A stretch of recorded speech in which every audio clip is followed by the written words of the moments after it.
Oh, do we have a show for you guys tonight on this Thanksgiving Eve? We've got WWE Survivor Series. We've got WWE Raw, which is the fallout from Survivor Series. AEW Dynamite. G4 signing Xavier Woods. Braun Strowman indefinitely suspended. All that and more coming up. He is Smark. I am Boxman. We are your Dirt Sheet Dudes. Let's get it going.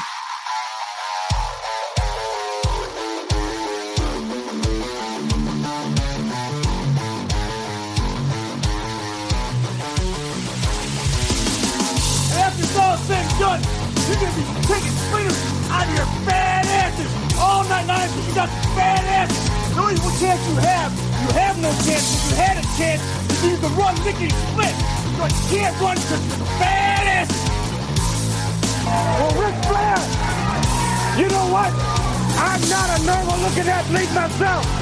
You know what I'm talking about? I've been in the gyms a lot. It's a privilege and an honor to walk out with Ole Anderson, Lex Luger, and the arm him all night. I am not a happy camper. What is Bully Ray's motivation? You know I love you. I know he loves sugar. But I check my pocket. I don't have no donuts. I don't have no cheeseburger. I know you love sugar, but I ain't got none. To be the man, you gotta beat the man. And I'm saying, woo, right here in Nashville, Tennessee, pal, I'm the man. Look at a match for the total package, Lex Luger and Super Brawl. Super Saturday, what is it? I don't know what it's called. What is it called? Super Brawl Saturday. Super Brawl Saturday? You don't lose faith in winners. And Ric Flair, day in and day out, every day of his life, just keeps winning and winning and winning. Ric Flair! New York City, Ric Flair! You're gonna find out what hard is all about!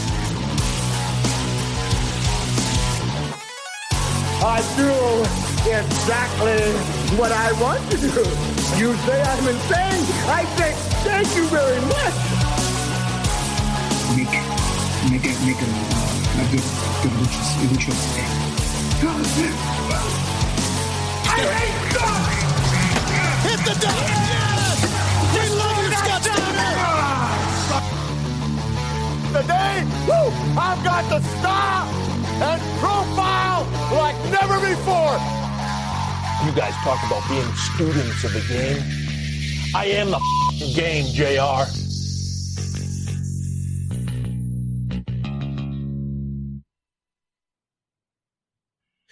Want to eat up everything? The survey looks great. For me, it's nothing. Grammy's for the play, that's the yes. Creepy casserole. All I want to do is eat all the woman fucking rolls. Your food, our food, get it.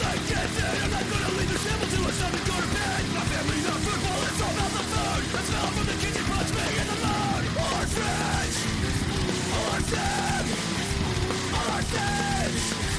We're getting thanks for having lots of food cards. Don't mention because it's Thanksgiving. I'm not gonna wait for you to say grace. Ain't getting fucking weight on my second plate. All our friends, all our fam, all our friends. We're giving thanks for having lots of food cards.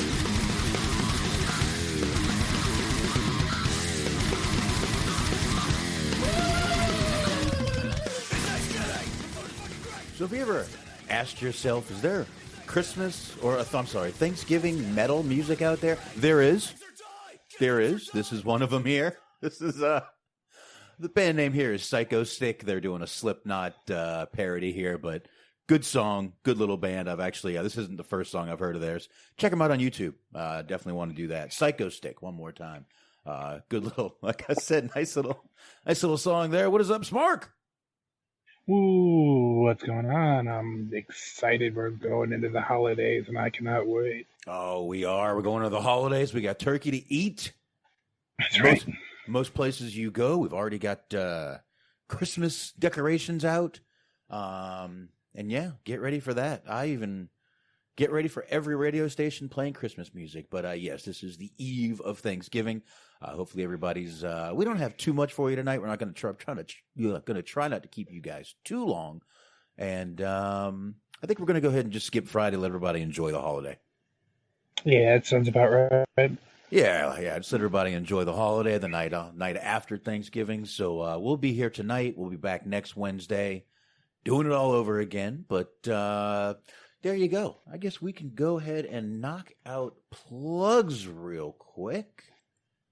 Let me find something to play here while we're doing that. What can we play? We already had a song playing. We'll go ahead and play what was already playing before. Little Marilyn Manson back there. And, of course, we start out with the high marks. That's Cheese Man. That's Mojo. That's G Wiz. Check those guys out.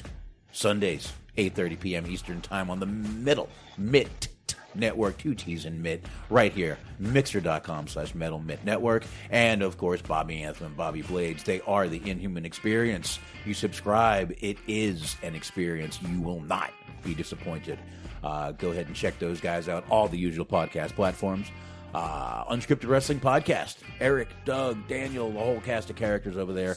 Definitely want to be checking out those guys. Check them out on Blog Talk Radio and all the usual podcast platforms. And Stephen Milan.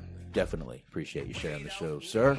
Letterboxd.com is where you can find him. Letterboxd.com, BOXD.com/Stephen Milan, double the L's. And he's over there reviewing movies. You can review us also. You can follow us on Spreaker. You can like us on Facebook. Facebook.com/DirtSheetDudes. Twitter, Dirt Sheet Dudes. Everywhere, we're Dirt Sheet Dudes. Stitcher, iHeart, Spotify, Google, TuneIn, Player FM, anywhere else you get podcasts from. Smark, let it roll. Yes, sir. As always, Mondays, 8:30, Cheese on Sports on the Metal Net Podcast Network. And, of course, it is time to check back in with our friends at the Planet Raconteur Podcast. It is the Planet Raconteur Podcast with Bobby Anthem, with Papa Dave Sincere, and with Yuck Nasty. 15 episodes are available for you. It's Thanksgiving, so why not listen to All You Can Eat by Mark Anthony Smith? It's available on the archives, as well as an interview with Mark Anthony Smith, and several standalone stories, as well as, like I said, 15 episodes. What more could you possibly, gosh darn diddly dang, want? Well, since you put it like that, not a damn thing. But there you go. Anyway, there you go. These here plugs are done. And speaking of Dave Sincere, I know they had we had some tornadoes here in Texas last night. I know they were down in his area, and hopefully he's doing well. Hopefully he's doing well down there. Yeah. They were. I don't know. Last night, my wife left for her mom's last night to go down there for Thanksgiving. She wanted to spend some more time with us, so she went down there with the kids. And I'm sitting here last night watching TV. I was actually watching Raw. And I'm like, did the dishwasher just pop on by itself? What the fuck is that? I had the headphones on, wireless headphones. It was fucking rain hitting my back door. I have a roof behind me. Do you know how bad the wind has to be to hit my fucking back door with rain?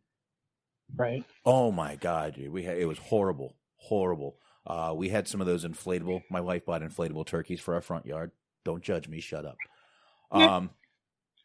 I found one. I don't know where the other one is. I don't have a clue. So, was it like it was going? It was running. It was inflated at the time, and it's gone now. Oh yeah. It complete. I found the plug to it. It pulled. Somehow it pulled up out of the. They put those little plastic stakes in the ground for them. I had the 2 plastic stakes under it, and it still lifted up, ripped the inflatable, the fan that blows it up out. Right. Yeah. That I found. That's out there. I unplugged it because it was still running this morning. I went out to get my van, and I was like, "What the fuck?" It was bad here last night, but that sucks. Yeah, but like I said, everything was all right up in my area. I know those were directly in Dave Sincere's area since we spoke that night. I kind of know where he is. I'm not going to say, but I know they were in his area. And like I said, hopefully he's doing well down there. Cheeseman hit me up. Really appreciate that. That was really nice. I greatly appreciate that. But I'm all good here besides a lost turkey. I mean, there couldn't be a sadder possible sentence on the eve of Thanksgiving than a lost turkey. Yeah, a little lost turkey. But yeah, speaking of lost turkeys, we had a Survivor Series this weekend, and I guess we can go ahead and just get right into that. Wow. Not a fan, eh? Look, it wasn't a horrible show. Really, it wasn't a horrible show. There were some very confusing things in this show, and there were a few good things. I tried to point out as many good things as I could. Hopefully that'll come across in the little review we're gonna do here. Antok said the show was the pits. The pits, even. Wow. Trying to be nice. We're going here. back to the 40s to describe how bad this show was. Yeah, check out the gams on Lana. Yeah, 22 skidoo. Exactly. That's right. I will say I greatly benefited from the fact that I watched it after it happened, so I could fast forward through all of the entrances and unnecessary fucking commercials and all that other needless pomp and circumstance. Yeah, I watched it. Actually, you know what? I watched this. I wasn't watching Raw. I was watching Survivor Series last night. Not this. I watched Raw today and AEW. Please. I needed thoughts and prayers. Needed a fucking nap after fucking Raw. I took one. But yeah. So look, like I said, the show wasn't. I didn't think it was awful. I thought there was some weird shit, and I thought there was just some really bad booking, especially in the women's match. The women's match was a fucking god awful. I'm sorry, it was. A little bit. It was a clusterfuck. But let's get into some of the fun stuff that we did get into. They kicked it right off. Men's 5-on-5 Survivor Series match. We kick it off with new music for Keith Lee.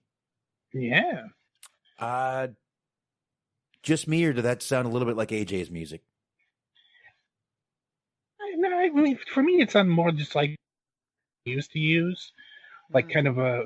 He used something similar, on the Indies. He was using a little bit of something similar, in NXT. So it seemed like it was more of this type of music that he normally uses. Oh, all right. Well, there you go. I didn't really know much about Keith Lee on the Indies, but real quick, I have not done a shot yet tonight. Wife isn't here. I just said that. So, shot to the chat room, shot to the live listeners, shot Cheers. for everybody. Cheers. Oh yeah. Oh yeah. Yeah. Oh, I feel like Otis right now. But anyway, other thing I caught was Rollins coming down all somber and brooding. Now, the one thing that made sense to me is when the match started, it was Owens and Riddle starting, correct? I believe. Owens went right after Riddle's bare feet. Yeah. Oh, yeah. It was them because I do remember that. Yeah. He was going to work on him. Yeah, and I'm like, who? That fucking genius! You got boots on. Who wouldn't stomp the shit out of his feet? No one's done that yet. I was glad to see that. So that was something good. Again, I'm going to try to pick out every good thing that I can. I think I did. Sheamus tagged in. Seth asks to be tagged in, and this is where this match got really, I guess, confusing. I get where they're going here. Seth gets tagged in, turns to his team, screams for the greater good, gets on his knees, yells to Sheamus, "Do your part." Takes a bro kick, gets eliminated. I mean, I get where he was going for the greater good of the team, blah, blah, blah, but odd. I did like the part after that where he rolls out of the ring and Owens just gets off the apron and just looks at him and calls him a piece of crap. Oh, yeah. They were all making fun of him. They were all like, yeah. And they were talking about him like he wasn't there, like he was a 90-year-old grandfather.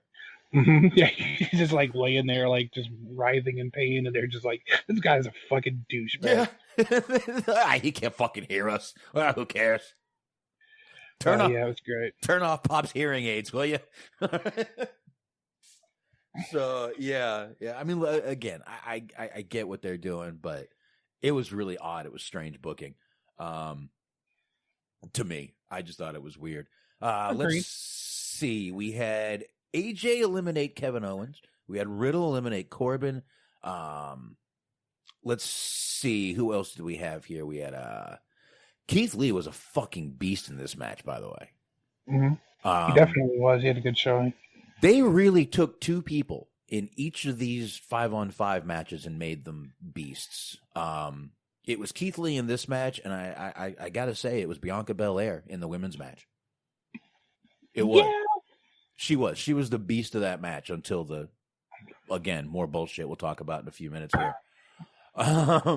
But I did like how they had a little bit of a big boy battle while we're talking about Keith Lee Lee and Otis. Keith Lee and Otis, absolutely. And it looks like they're going to be doing that a little bit. I mean, even tonight even on Raw Monday, we got Keith Lee and Lashley, which we'll talk about. But I was pretty impressed with that match. But yeah, I really feel that Keith Lee was the beast in this match. I mean, he caught Jey Uso and then flipped him and powerbombed. Caught Jey Uso mid-jump. And Jey Uso doesn't jump lightly. Right. I mean, doesn't have Montez Ford air, but you get where I'm going. Yeah. Yeah, but let's see here. I'm missing a few here. I don't know why. I think they're trying to kind of make that a showcase for him, because that was kind of when his big breakthrough moment happened last year, where he was tearing shit up for the NXT team on Survivor Series last year. Yeah. So it was a clean sweep, though, for the Raw team. They didn't lose one person. Rollins was eliminated by Sheamus. Owens was eliminated by AJ. Corbin eliminated by Riddle. Otis eliminated Braun. And Jey Uso was eliminated by Keith Lee, and that was the win of the match. The match itself was not bad. There's that one little weird booking thing, which I really could have done without, with Seth. I would have rather had seen Seth in the match. But I guess we got what we got, and it is what it is. What did you think of all this, Smart? It's interesting because I guess this is supposed to be, or that was supposed to be, his last appearance for a little while. He's taking some time off because they just had that kid. So it was kind of a weird way to go out. Like, you would think that maybe if he was going to go out this weekend anyway, why not the match that he had on SmackDown as a way to kind of put him out. But be that as it may, it was a little bit weird. But like you said, I thought the match overall as a whole was entertaining. It went on for a pretty long time, but the time that was spent, I did enjoy it. I was entertained throughout, so I can't really complain about it. I thought it was good outside, like you said, that questionable booking decision. Yeah. So, like I said, not horrible, not great, but not horrible. After that, we get the New Day match. It was really nice to hear Big E doing the intro again. Go ahead. They came out in a fucking full suit of armor, all three of them. For what is it? Gears 5. Gears of War 5 outfits. I guess they're downloadable in the multiplayer, is what it is. Yep, that's because they played a little commercial, and that's what that was about. Yeah, really cool. I mean, they came out looking real. I mean, even the trombone was looking like a gun. I thought it was really fucking great. And, on the heels of that, I might as well tag this story onto it since we're talking video games and Xavier Woods. Nice. Might as well tack this story right onto that real quick. G4. Do you remember G4, Smark? Go ahead. I absolutely do. Spent a lot of my childhood watching that. I actually watched a little bit of G4 myself. It was on from 2002 to 2014. It was on cable. They are making a return. They actually posted one of their first press releases since 2014. And their first person joining the cast of G4 is Xavier Woods. That's right.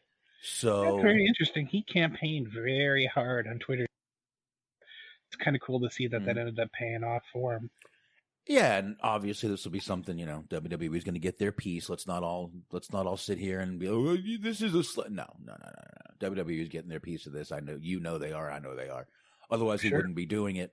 But yeah. Well, in the little commercial that I saw, they kept heavily promoting that he was WWE superstar Xavier Woods. So they're definitely, they have their fingers in that pie. Yeah, definitely. And good for them. This is good. WWE is always trying to get more promotion out there for themselves. Not like they need it, but they're always trying to get more. And video game stuff, Xavier Woods is really big into it, and I think this can do nothing but help WWE. So hey, and great for Woods, man. He really loves the video games, and pretty good for him. I'm really happy for him. But like I said, I figured I would throw that in so we didn't have to mention that later, and it sounded weird. I'm kind of curious as to what that's going to look like, because like when they first started, they were very much ahead of their time. Because like they had, there was a bunch of shows all related to video games. They even had a show called Arena where it was like teams of people playing competitive, like against each other. And like at the time, it was kind of, who really gives a shit?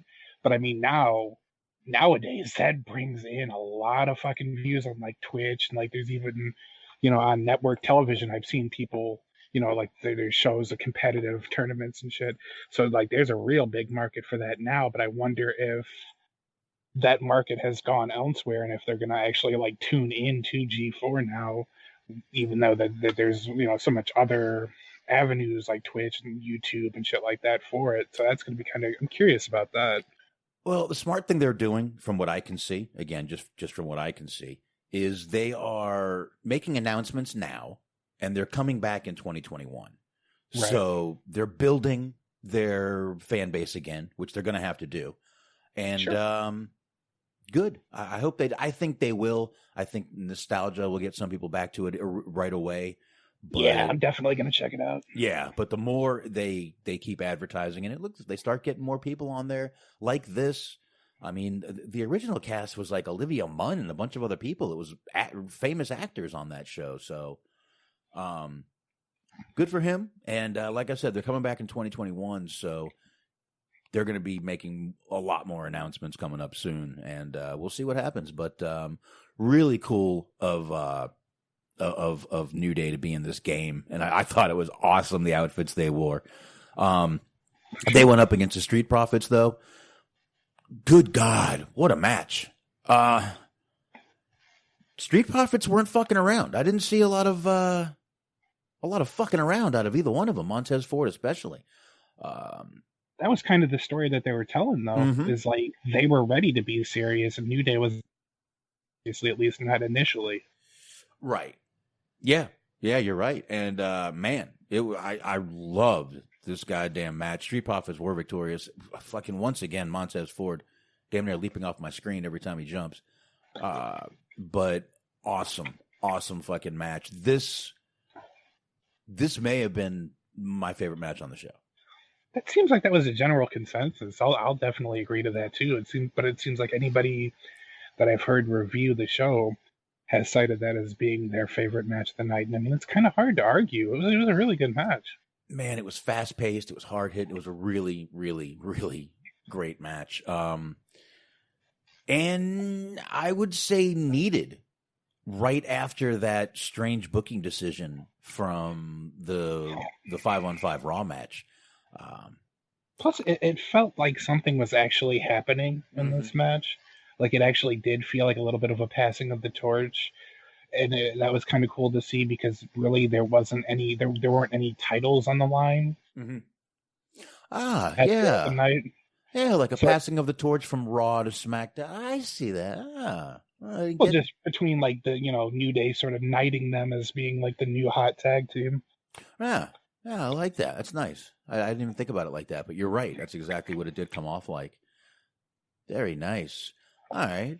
All right, I guess we can move on from that match. I mean, it was, trust me, I couldn't even attempt to sit there, and I'm not going to go move by move. Sure. We get Sami Zayn, Bobby Lashley. Bobby Lashley comes down with the Hurt Business. Sami Zayn tried to get disqualified a few times, but it never worked. And then Lashley won. I got to say, there wasn't really anything exceptional or spectacular about this match that I got to point out. No, this is exactly what everybody thought it was going to be. It was just kind of Sammy getting his comeuppance for being kind of a loudmouth, arrogant, kind of prick character. So, I mean, it is what it is. That's kind of what we thought it was going to be. I don't think a lot of people thought he was going to win the match. Right. So, I mean, it played out how you would think it would have played out. Right. Yeah. And then after that, Smark, definitely want to get your opinion here. Jay's in the back. He's talking to his brother Jimmy. Heyman comes out looking very scared for what's about to happen. Roman comes out, tells Jay he lost because he couldn't control his team because they don't fear you. And if they don't respect you, they don't have respect for the family. And if he can't make them respect the family, then Jay's got no place at the table.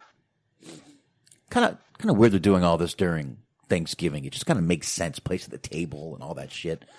Then Reigns tells Jay, leave my arena. He's got no time for losers tonight. I think my favorite part is like he's like being so dismissive of the other one too, of Jimmy. Yeah. Where he's like, yeah, you go, Jay, you go with your brother and just do whatever the fuck he does. Go not be booked somewhere. Yeah, go have a beer. I'm sorry, that was wrong. It took me a second to get there, but once I got the reference, I enjoyed the reference. That was wrong. It was wrong. All right, let's move on. I like this little segment, and I think it was warranted with the way the feud is going with them. So you know this is going to turn into a feud. I mean, obviously. I mean, it has to, right? Yeah, it does. It does have to, and it will. But let's just go ahead and move on here. Asuka versus Sasha. I got to tell you, again, not really much on this one. Good match between the two. Nothing special. Nothing stand out. Sasha did win the match, which I guess that's the standout part of it there. But nothing really wow about this match. I heard it described as like the matches together. That one probably would have been like the 50th in terms of like overall quality. Because like it wasn't bad, and they have really good chemistry. But that's kind of the thing is like we've seen them have way better matches on just like a regular episode of Raw. Mm-hmm. So it's like that's a little bit weird. Like there was nothing wrong with the match. Like it wasn't a botch fest. It didn't go on for too long. I think maybe if anything it was maybe a little bit short. But just for whatever reason, it just was kind of subpar based on like what we know that they can give us. Yeah. You're right. And wow, you're right. They have had a ton of matches together already. But yeah, maybe that's why it just didn't really, like I said, I really have, literally my notes are one line on this.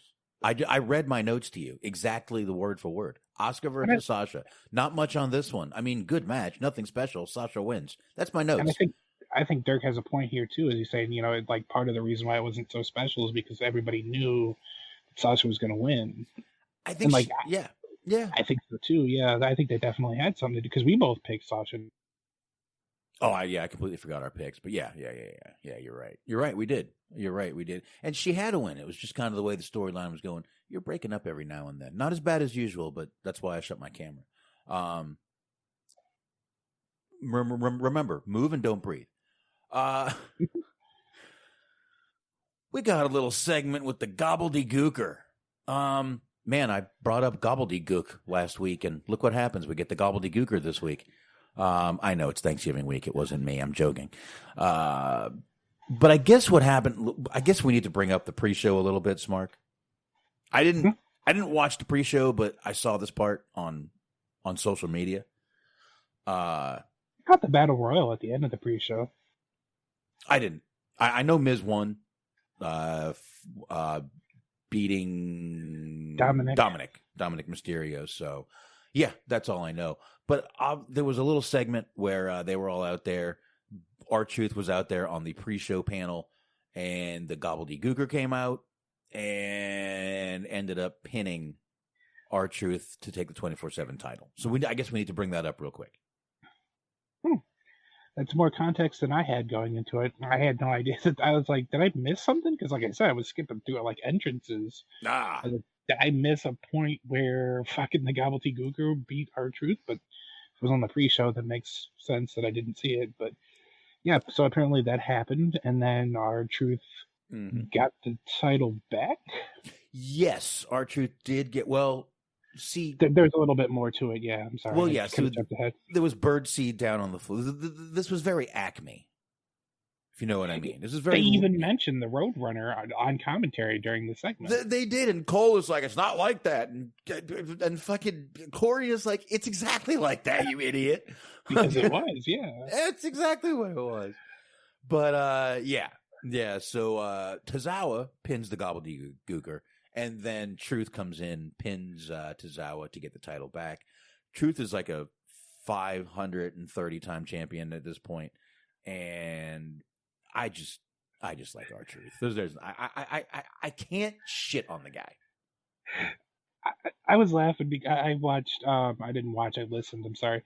R-Truth. It was a couple weeks old at this point, but he was on the New Day podcast. And they were talking about his longevity in the wrestling business. And I think it was Big E that said something along the lines of his career started in 1997. And Big E said, in 1997, I was 11. And without missing a beat, R-Truth just said, me too. And I was like, I love this fucking guy. We really don't deserve R-Truth. I mean, he's priceless. The guy is priceless. I can't bring myself to shit on the guy. I'm sorry. I just can't. I don't know. He seems like a genuinely good dude. That's really the big part of it right there. You're right. He just seems like a really good guy, like the kind of guy you'd want to hang out with. Definitely. Yeah. So definitely like R-Truth. But so we go from that comedy to another comedy sketch, which is the 5-on-5 women's match. Smark. Wait, this wasn't just a big comedy sketch, you're telling me? Well, it wasn't intended to be. I mean, you can argue it if you want that it's not, but I'm pretty sure it was just this was like a big SNL scene here. We get Lana of course, we said Lana was going to end up tagging in because she was told not to. So like we said Friday, she's definitely tagging in. We knew that. They beg her to get out. She tags out, and what are they now? Nia and Shayna tell her, stand on the steps. Okay? Like a child. They told her to basically get in the corner. Okay. All right. I get that she's being bullied by Nia and Shayna. I completely get it. But how does this build sympathy? Listen, if she were a kid and this were happening, I would have more sympathy. But as an adult, how do you really have sympathy for this character when she was this, the ravishing Russian and with Rusev and was kicking ass back then? How do you really have any sympathy for this character? Do you? I don't know. You tell me. I mean, it's hard because we all kind of knew going into the match that she was going to end up being this sole survivor. Right. But the way that they got there was just so fucking perplexing because you would think at some point there was going to be a moment where she, ended up displaying some type of, surprising wrestling prowess or whatever. Or there was going to be a moment where Shayna needed help or Nia needed help, and she you could have her just specifically watch on and just not help her, and that's how she gets her comeuppance, or she puts Nia through a table or whatever. You had in the match, Peyton Royce end up beating Bayley, and it was kind of a surprise pin. Yeah, you could have given that to her. There's so many ways, so many things you could have done with her, other than just like the whole story is about how she's like standing up to people bullying her and talking shit about her and what this, that, and the third. And then the match, she spends like the entire match just like pouting because they yelled at her. And it's just like, it's really hard. I've never seen like a cowardly face. Usually it's cowardly heels. It's hard to get behind her, like the way that they're booking this character. Yeah. I don't know. It's just very hard to get the sympathy they're trying to get for her, which is what they, the rumor is that's what they're trying to do. Now, she did end up putting Nia over a table on Raw, so there was a little bit of comeuppance right there, which we'll get into in a little bit. But anyway, let's just keep going here, I guess. Ruby at one point completely missed a kick to Nia Jax, and Corey was like, "I'm not sure she got all of that, did she?" I like how he's just so polite with that. It was just like, yeah, no, she missed all of it, sir. Yeah, no. We could have shot a cannon through there, and it wouldn't have hit either one of them. On the opposite side of that spectrum, I think also during that match with Ruby, Shayna had gone for a kick, and I think Ruby was supposed to duck, but she didn't. And like she almost got knocked the fuck out. Yeah. Because like Shayna had expected her to move, so she like put a full force into it, and I guess she ended up like hitting her in the chest and not the face. Otherwise, it would have been a bad situation. Yeah, and you just saw Ruby go, "Oh," and it was like that's not selling. That's pain. But and then more confusing, Natty goes to do this leg thing on Peyton Royce, and just ends up falling to the ground. Yeah, she had something elaborate set up, but just I don't know if she just couldn't hold on to her, or if she slipped out, or she was just tired, or something happened because she just couldn't quite pull it off. It looked like she was going for like a deep sharpshooter or something, and then decided to change it, and then did this, and then it was like, and then she just fell, and and then eliminated Peyton Royce, and I was like, that was fucking again like a fucking SNL skit, dude. And then Lacey runs in and eliminates Natalya. Another confusing elimination right there, because it was just like, wait, what happened? And then Shayna has Ruby in the submission hold. Ruby falls, pins Shayna, but Nia had the ref distracted, and then Shayna throws off Ruby, and Shayna looks lost, and then pins Ruby. I think she went out was the problem. Well, she did go out, but why did Shayna look like she was lost when she got up? She's like, what did I do?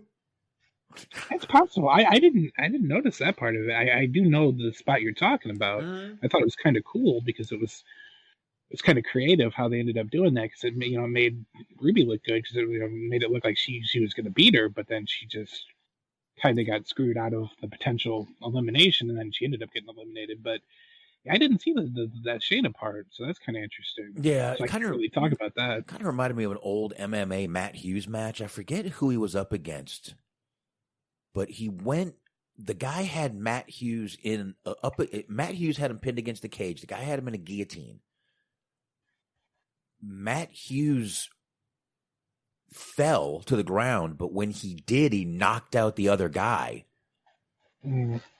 and they called him the winner because he somehow he got up in time. It was a weird match. I want to look that. I know it was Matt Hughes, and I don't know. I forget who he was up against. I forget. Oh, man, I wish I knew his name, but I don't remember it. I've seen that. I've seen that happen before in a couple of different fights where like people try to go for a takedown, or like back in the early days, like Pride days when you could do the fucking power bombs. Oh yeah. Like they tried to do the power bomb and they ended up like fucking head and knocking themselves out. I've seen that before. I don't know the fight exactly that you're talking about. Yeah. I do know who Matt Hughes is, but only fight I can remember from him was the Shogun fight, and I know that's not the one. Nah. Matt Hughes was a bad motherfucker, man. Jesus Christ. But anyway, that's neither here nor there. Then we get to Nia easily eliminating Liv Morgan. which leaves Bianca Belair, the only SmackDown star remaining. Again, this is why I say they made her the beast in this match, dude. She was doing little feats of strength throughout the match and doing this and doing that. But really, I feel like they made her, even though she lost the way she did with her and Nia both getting counted out, I really feel like they made, I mean, she wasn't just taking Nia's beating. She got a lot of offense in against Nia Jax. Even at one point, Nia Jax was almost down to the ground. I really feel like they made Bianca Belair the beast in this match, and deservingly so. I may not like her character, but I have never sat here and shit on her ability and her athleticism. Never. So as far as I'm concerned, she's great in the ring. She really is. I just don't like her character. It's just that simple. I have nothing against her, nothing against her ability or her, like I said, or her in ring at all. It's just the character. There's really no character there to me. But damn good fucking wrestler. And like I said, they made her a beast in this fucking match. Yeah, I like the back body drop that she ended up doing the Nia over the barricade. That ended up being what ended up eliminating both of them. But I almost feel like maybe, and I heard somebody else say this, that maybe they should have called an audible and just had her win. Like, I don't know what do you think about that, maybe, but because I feel like they did sort of make her look good, but like I feel like to kind of an extent, like kind of have done more with it, I think, than they ultimately ended up doing. Yeah. I mean, they don't need to like push her to the fucking moon, but like I feel like if they maybe gave her another elimination or something, that would have helped more than it did. She did look good, but I feel like they could have done a little bit more. Yeah, I agree with that. But and having her win would have been fine, but they were trying to do two storylines here, in my opinion. I may be wrong. But like I said, they're trying to make Bianca look like the beast, and they didn't want her to go in against Lana. I guess for many reasons.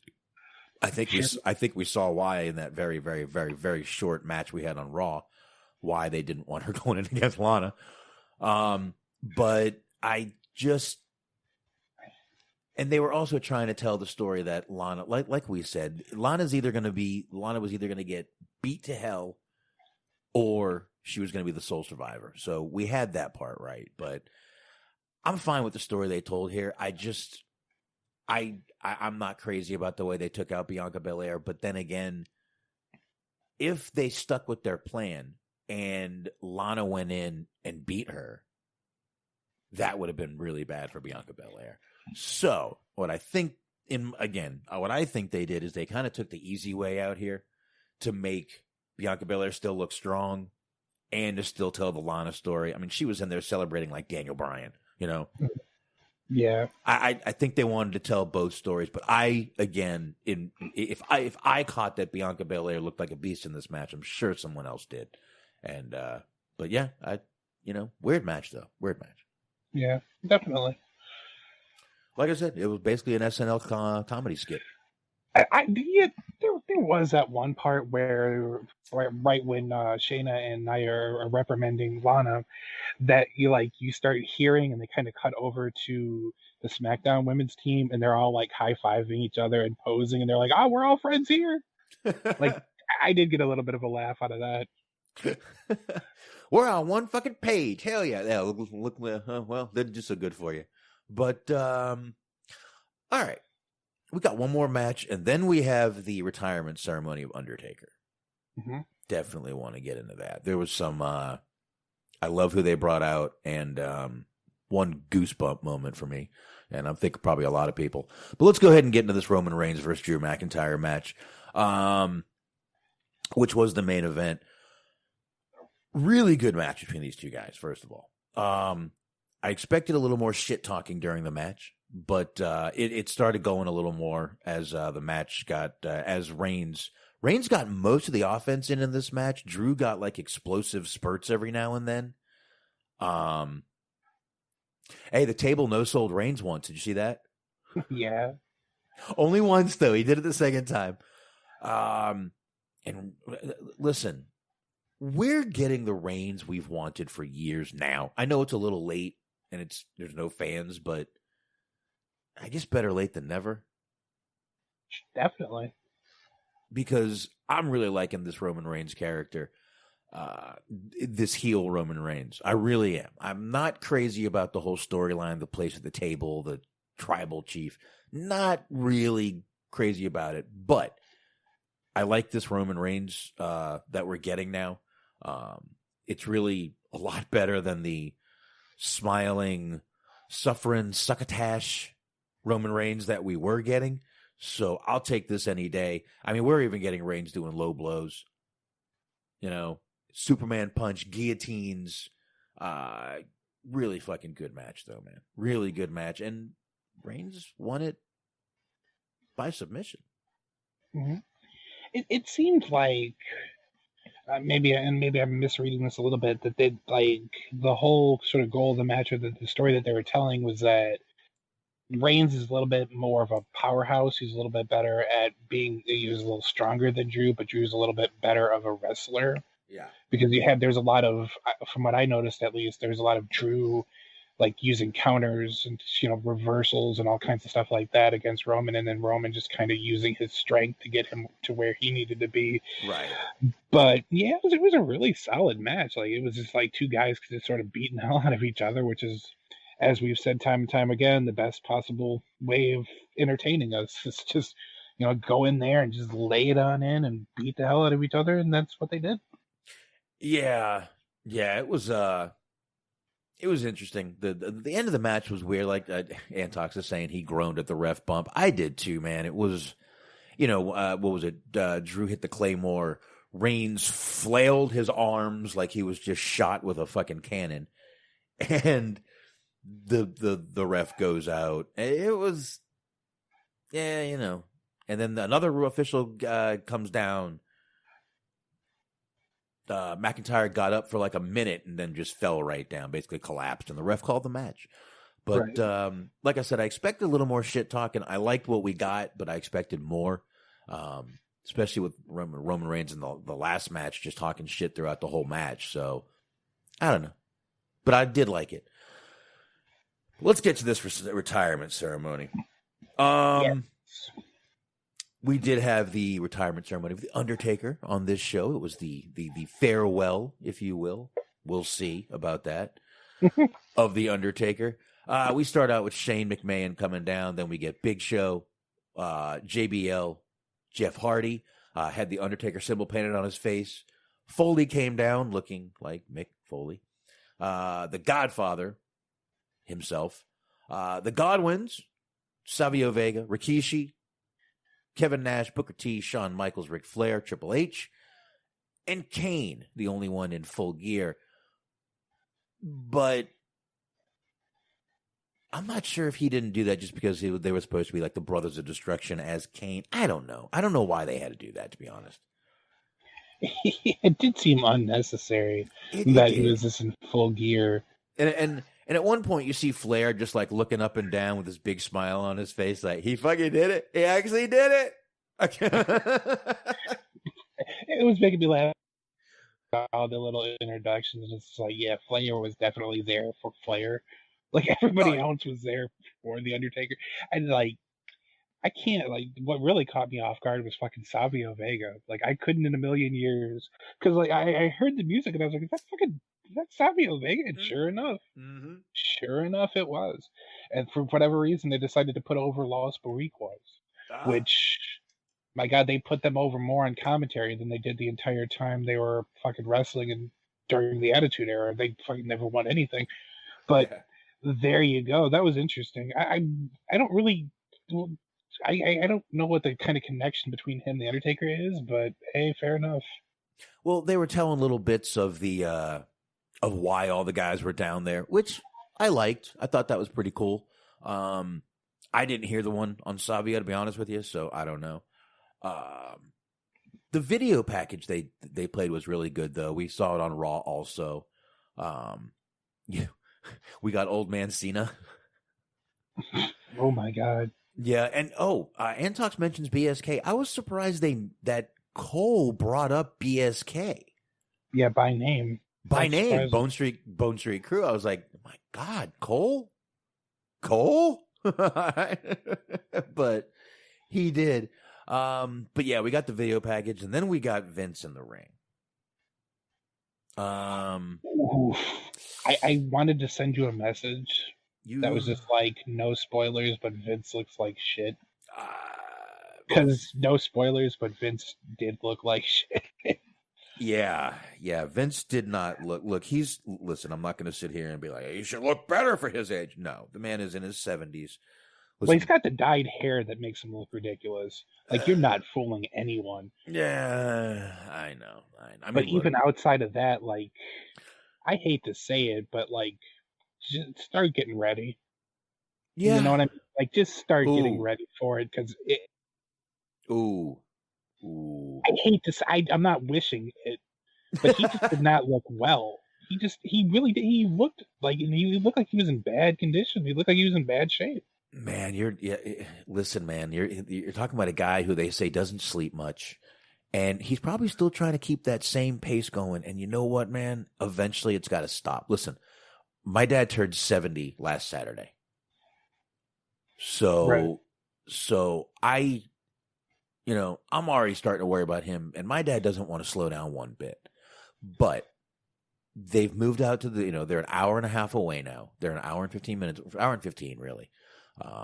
And they're both starting to slow down. Both my parents are slowing down a little bit.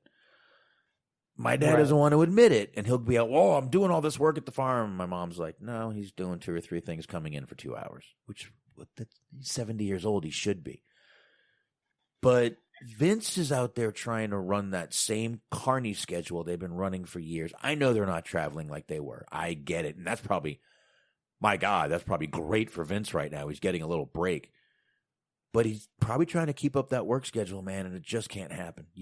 Eventually, you've got to slow down. That's what retirement is for. Mm-hmm. Otherwise, you're going to work yourself to death. That's all I'm saying. But I will say the things he said about Taker was really cool. Even mentioned WWF, which was a lot of people were shocked by that. But he introduced the Undertaker. Still, he pulled it out though for the Undertaker. The Undertaker. He pulled it out, man. He did. He pulled it out, and I appreciated that. He did. But the Undertaker's entrance took about. I think it was like 6 fucking minutes, man. But whatever. It was his last one. It could have taken as long. A little remix to his music there. Did you notice that? A little bit, yeah. Kind of like a I don't know. Because it started off, they had those like fucking Tesla coils, and I guess they were like involved in the overall. Because you had the little like the beginning of the theme. Look at the chat. Literally, Antox just said, we're going to talk about those Tesla coils. Yep, we sure are. You just got to hang out a couple more seconds. Like, literally, you said the word, and it popped up in the chat, like, as you were saying it. Yeah, that was a little weird. It was, but it was also a pretty cool entrance. I saw, look, they're trying to use what they got. Leave them alone. Oh, yeah, no, I'm not even going to try to, like, nitpick and complain about that, like, because I guess they really couldn't use pyro, or they couldn't use that much pyro. Like they could, what they probably had in mind versus what their limitations were, is probably very stark in contrast. Yeah. But I feel like they did get the most out of what it was that they had available to them. Yeah, I think so too. I mean, like I said, that was a little cheesy and a little corny, but the rest of it, once the real music started, was great. Really good entrance for him. Really cool. Taker comes out, gives a pretty quick farewell speech, basically said the time has come to let the Undertaker rest in peace. Now, this was the goosebump moment for me. He does the little kneeling pose, and a hologram of Paul Bearer appeared. Man, I got goosebumps, and I didn't get him until you looked at Taker's face, and he rolled his eyes back. It looked like to stop the fucking tears, man, because he was about to cry. Yeah, you could see him like kind of maybe shaking a little bit. He definitely, I noticed that too because I replayed it a little bit, and like you could definitely tell that it got him. Like I don't know if he was expecting it or what, but he definitely felt the emotion behind that. Well, yeah, and he stayed on his knees for a little while. He stayed on his knees for like a minute and a half, which I'm sure that was a moment of silence for Paul, but I'm sure that was a moment for him to regain his composure. Like I said, man, I got goosebumps, and you just saw you saw the love in just that he had for Paul, and a lot of fans had I'm sure, we saw him so much over the years. I was a huge Paul Bearer fan. Oh, absolutely. Same. Huge one. So that was really awesome of WWE to do that. And, after that, bell tolled 10 times. Officially, I guess you could say, putting an end to the Undertaker. He does his throat slash, leaves the ring, and does the little one fist up for one last time, I guess. We'll see. I don't know. We'll see. He's saying he's not coming back, and I'd like to believe it, because I got to say, another one who didn't look all that well out there. But I hope that's the case. It is what it is to some degree. Where if you still can and you still want to, who am I to say that you can't? But I feel like if he does end up coming back now, you kind of just ruined a really good moment.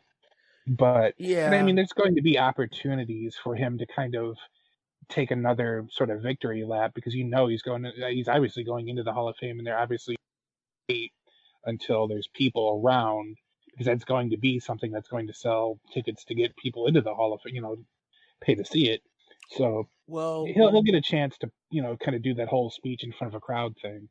Well, look, we could always get the American Badass back.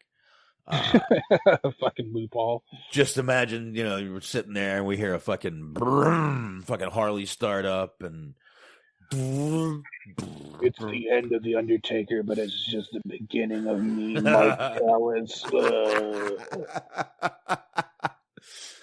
Oh, shit. You know what? Quick shot for the Undertaker. Great time. Great excuse for his shot. Shot for the Undertaker. Cheers. May the character rest in peace. And shot for you, sir. Oh. Now, I hear a lot of people like, you really think they're going to let him go out in front of no fans in the Thunderdome? Yeah, I can see it. They still did a lot of really cool things for him. They still did a really good little ceremony for him. And yeah, I definitely see him going in the Hall of Fame at one point. So even as, this year. Next year. Sorry. Have the chance to do it in front of people, the Hall of Fame thing. And I don't wrestle again, but obviously, you know what it is. As much as this company likes to rely on history for things, that they're going to bring him back out for something at some point, like some kind of on-screen appearance. Oh, yeah. They'll have to eventually. Sure. They'll have to. Which, if they do, they do. If they don't, once again, listen, if this is the last we see of The Undertaker, I'm fine with that, to be honest with you. I really, really am. It's not going to bother me one bit. If we get more of The Undertaker, all right. This, again, that'll make this look like shit. It already made, again, I said this 1,000 times on the other show, that I feel like when Reigns went out there for a year saying he retired The Undertaker as this great baby face, first of all, that's a heel move. You retired one of the greatest in the world, or greatest wrestlers, greatest characters. And then you brag about it, and then he comes back. You just lied to us for a year, dude. You just lied to us for a fucking year. And you're a baby face. Right. Yeah, it's like all those people that said that they, killed Hulkamania, or they were gonna kill Hulkamania. But they were always heel. They were never faces that did that, obviously. But anyway, Survivor Series, I would say, besides the tag team New Day and Street Profits match, I would say the Undertaker thing was my other favorite thing on the show. That's about it. Yeah. So there you go. I would say that's Survivor Series right there. I tried to pick out all the good stuff in it. I hope I did. If not, I apologize, but I tried. Now we get into Raw, Smark. Mm-hmm. Or am I note small for this? I was very curious to see how you're going to feel about this because it seems like there's a lot of people divided about how they felt. Like some people were like, "Oh, this is pretty good Raw," and some people were just like, "Oh, this is fucking terrible." I wouldn't say terrible. So closer to it being bad than it being good. I was willing to fast forward through a lot of it. Long matches on this show. Definitely, Oh. Yeah, there were some long matches on this show. And that was one of the things that took me out of the show a little bit. I'll say that right there. I'm trying to pull up some audio here real quick because I do want to play something for you guys tonight. And I'm going to get it loaded up so I don't have to wait on it. It is interesting that they did that, though, because usually it is the opposite, where you'll get like 4 promos or talking segments, and then you'll get like a match that'll be like 5-10 minutes. Yeah, and they're like all their usually most of their matches go right, right through a commercial, but these matches just were like enough already. Especially the first match, especially this fucking first match that we get. I'll give it to you in a little while. Let's start out. We start out with the whole Raw Survivor Series team on Raw.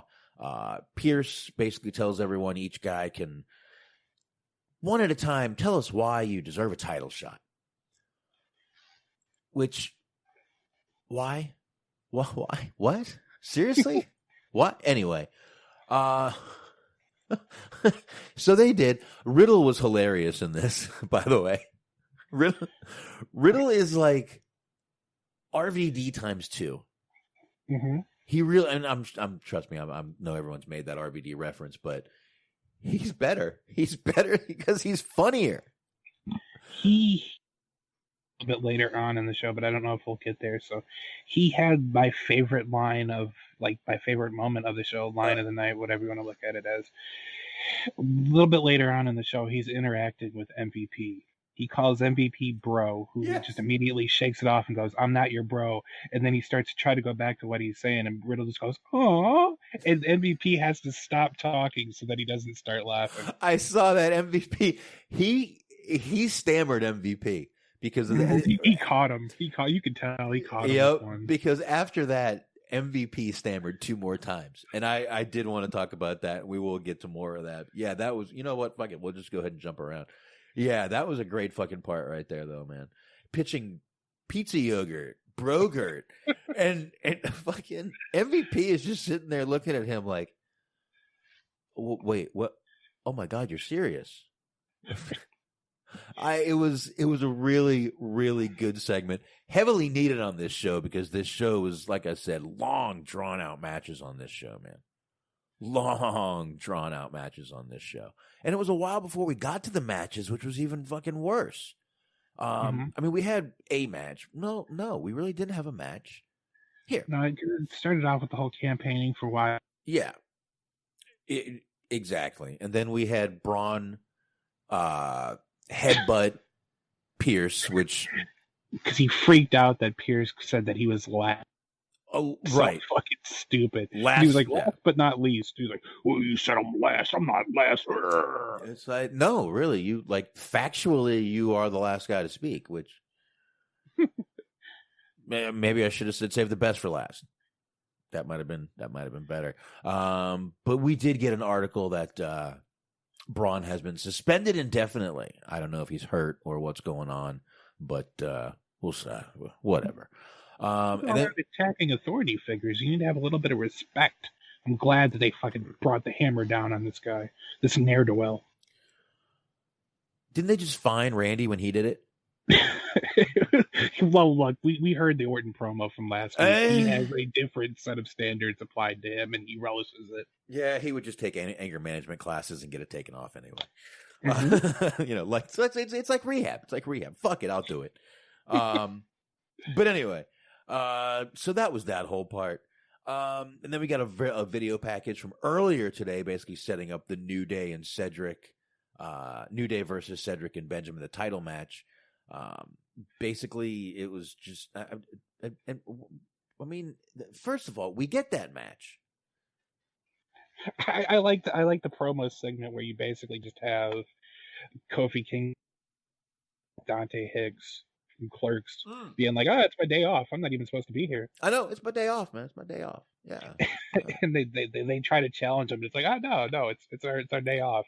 And then like they insult them, so Woods hurries up and accepts it, and Kofi's just looking at him like side-eyed. Yeah, like, dude, motherfucker, I'm trying to relax. Like, I don't know why they're at their job on their day off, or why they're in their gear on their day off. But hey, whatever.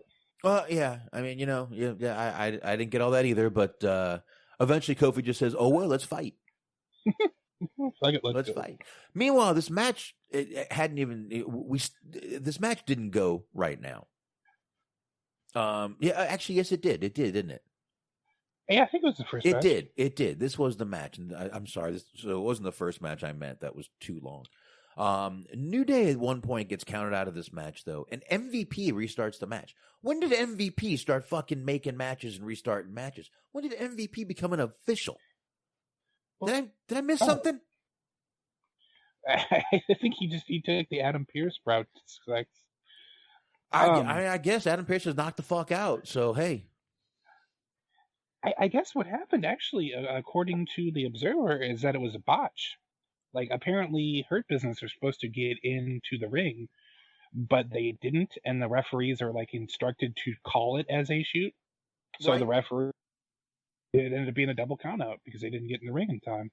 So there was supposed to be that New Day or it was supposed to be that it was a countout, but it ended up being a double countout. Huh, interesting. Well, New Day ended up retaining anyway, so it really was a fucking neither here nor there. All right, well, I mean, Dave Meltzer would know. He's right 20% of the time. It was interesting, though, because it was like, did you think that they were New Day coming off as being heelish, that they didn't the match? Because to me, it seemed like they weren't supposed to have the title match. They got goaded into taking the title match. The title match didn't go the way that the Hurt Business wanted, and it was like, well, we gave you the fucking title shot. It's not our fault that you lost. Well, they lost, but they kept kept the titles. So, right. I mean, it was Kofi's day off, man. Yeah, Kofi's trying to chill. I mean, it was Kofi's day off, man. He just wanted to sit around and play some video games with Woods and whatever. But I don't know. It was what it was, but they did retain, which kind of made the whole restart the match thing bullshit. But yeah, I mean, if you said it was a botch, then I get what happened there. That's probably why it looked so odd and fucking awkward. But Adam Pearce was a huge part of this first hour of the show. Finally, he comes out and sets up after he spoke to Lashley and he spoke to Orton. He set up a series of 3 singles matches. The winners of those matches will meet on Raw next week in a triple threat match. The winner of the triple threat will take on Drew. Did he say what I think he said? McIntyre. He did, didn't he? Yeah, he's Drew McIntyre, and then he had to like correct himself. No, he said Drew McIntyre. McIntyre. Well, that. Oh no, I have audio. He definitely fucked it up. I know that he fucked it up because he had to go back and do it again. Do you think I wouldn't have audio? Well, I guess let's go. Adam, I'm going to try one more time. It's not you good, spoke to Bobby, you spoke to Randy. What can you tell us regarding the WWE Championship? So I think I've got a solution. All the superstars have made compelling cases. They've stated their claim. That's what I wanted at the start of this program tonight. And all the talking isn't going to cut it. We're going to settle this in the ring. So here's what we're going to do. We're going to have a series of 3 singles matches. The winners of those matches will meet next week on Raw in a triple threat, and the winner of that match will go on to face Drew McIntyre for the day. Yeah. Fair enough. He did call him Drew McIntyre. He did. I think he got ahead of himself in words, which we've all done it. Let's not fucking lie. Oh, absolutely. We've all done it. And by the way, I tried to fix that audio. When I tried to reduce the noise, it actually got tinnier than that. So I just left it as is. I apologize for the audio being bad. Hopefully, it's better on the recording than it is here. I just want to pretend that you're just sitting there with like the camera phone like pressed against the screen, trying to record it like old school style. Well, obviously, I got it off YouTube. Who someone literally just sat there with their phone and recorded it off of their television.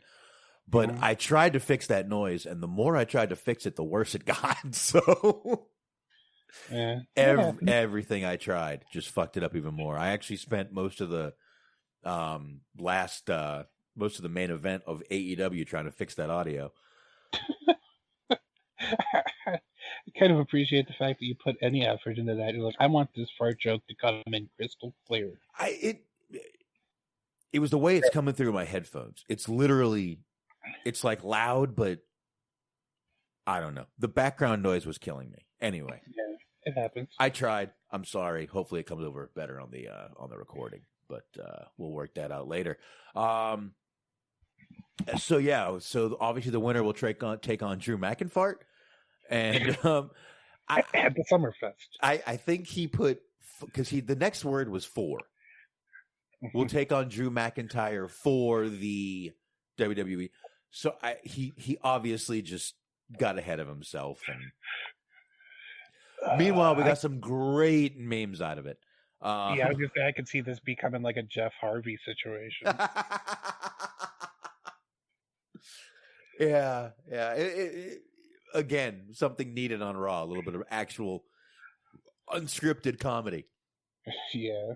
So now, the first match of this little 3 matches was Riddle versus Sheamus. Mm-hmm. This is the match that went way too long. Now, with that being said, Smark, these guys were laying that shit in, dude. Yeah, they definitely were. And like, I'm kind of glad that you felt that it did go on for too long, because I was watching it and it wasn't that it was a bad match. It was a good match. They were doing like everything that would be expected of you if you wanted to put on a good match.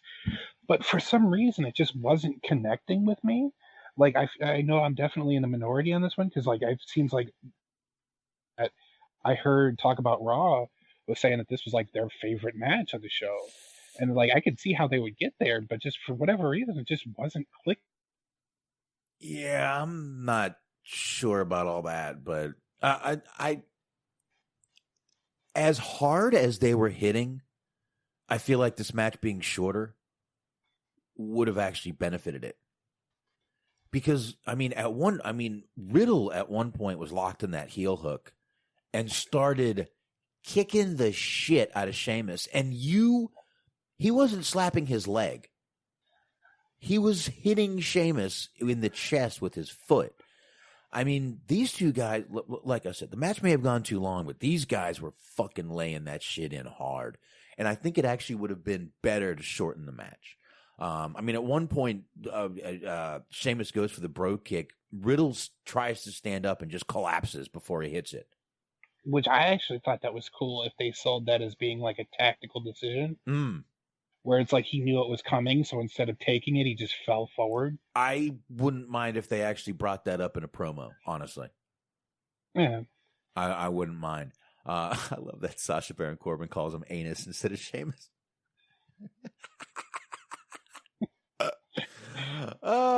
Shit. He also calls what is it? CFO money sign. Oh, CFO shift 4. I love it. That's great. God. That one does get me. I do enjoy that. I fucking love our chat room. God damn, do I love you guys. Thank you so much for joining us every week. But yeah, this match again, I mean, Riddle did steal a win, which I kind of expected somehow, some way Riddle was going to win. But too long. Just too fucking long, man. Too fucking long. And I'm actually really happy that you were in agreement with that, because I wasn't sure if I was in the minority thinking that match just went.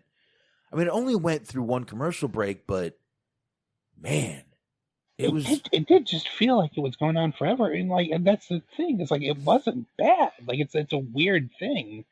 is like it wasn't a bad match, like objectively speaking, easy for me to say, but it just something about it just wasn't clicking for me. No, not at all. Weeb's in the chat. What up, Weebs? But yeah, I agree. I can't disagree. It just wasn't clicking for me either. Again, I could see that they were hitting fucking hard. Literally. Like I said, they were hitting where they weren't fucking sitting there and smacking their leg. They were hitting each other, and you were hearing the thuds outside the ring. That's good shit right there. But yeah, too long, too drawn out. I think, like I said, with them, as much as they were beating the shit out of each other, I think they would have benefited from a shorter match. But anyway, let's move on from that before we spend too much time. Move on to the Firefly Funhouse with Bray and Alexa. They're talking about friendship, Smark. Yes, we see a debut of a new character in the Funhouse. Yes, we do. The Friendship Froggy. I don't know why, but I fucking love it. He's like talking in this British accent. I really just wanted him to just start going, "Hello, my baby. Hello, my mama. Hello, my ragtime gal." That's what I wanted to hear, but we didn't. We got Friendship Frog. I'm not going to sit here and say Bray needed someone to play off of because he didn't. Right. But talk about being able to grow a character and building a character and really working good together. I really feel that him and Alexa are working really good together. And again, I'm not going to say Bray needed someone, but in a way, this kind of shows maybe he did need somebody, you know? It adds an extra element to it and another dimension to it. Yeah. It's like you said, it just adds something new. It like kind of keeps things fresh. Like I don't think they were at a risk of getting stale, but well, it's so hot before it's like, ugh, this is fucking so tired and old. Well, it's a how do I put this? A welcome evolution of the character. Would that be a good way to put it? Sure, development. All right, a welcome evolution of the character. They've teased. I know Alexa Bliss is not Sister Abigail. I know it. That little doll is, but they've teased some sort of character with him for a long time, a female character with him for a long time. And I never expected Alexa Bliss to be that character, but holy shit, it fits. It fucking fits. And it showed even more how much it fit her in the match she had with Nikki Cross tonight, because that's what the whole friendship thing was about, Nikki Cross and Randy Orton. I will go ahead and admit, I will just go ahead and take a pretty big L on this one, because when they had Extreme Rules, like this is when that started. It was at Extreme Rules when he was wrestling Strowman. Yep. And you had like Bliss showed up a little bit, and it was supposed to be like a figment of his imagination. And I was seeing people that were asking, they're like, "Are they going to be together? Are they going to put them together?" And I was like, "Look, this is a fucking one-off. I can guarantee you that they will fucking completely drop and completely forget about this next week." And like, sure enough, I was really, really wrong on that. Yeah. So I will admit to being wrong on that one. Yeah, and I kind of agreed with that. I thought she was more cock teasing Bray in that segment. I know the one you're talking about. The swamp something match. Yeah, swamp fight. Whatever it was. Whatever the fuck it was called. But yeah, and again, they've been teasing this character. A character, not this character, a character joining Bray. Again, a female character joining Bray. And I really didn't think it was going to be this well worked in, but she fits, man. She really fits. And, we had her, because of her match with Nikki, we had Alexa showing the frog what she was going to do. And she beat the shit out of the frog, beat him to death. Because they did the fucking in memoriam segment where they showed his entire life, and the fact that they bothered putting it out there that he went to college, because they show him throwing a graduation cap. I thought that was fucking great. Oh, I thought the best part was they showed the one segment he just did, and then they killed. I was like, that is this was fucking amazing. I loved it.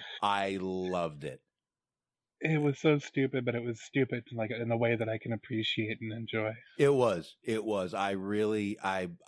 I'm not gonna lie. I sat there laughing my ass off. I really did. I'm like, this is the greatest thing I think they've ever done on this fucking show.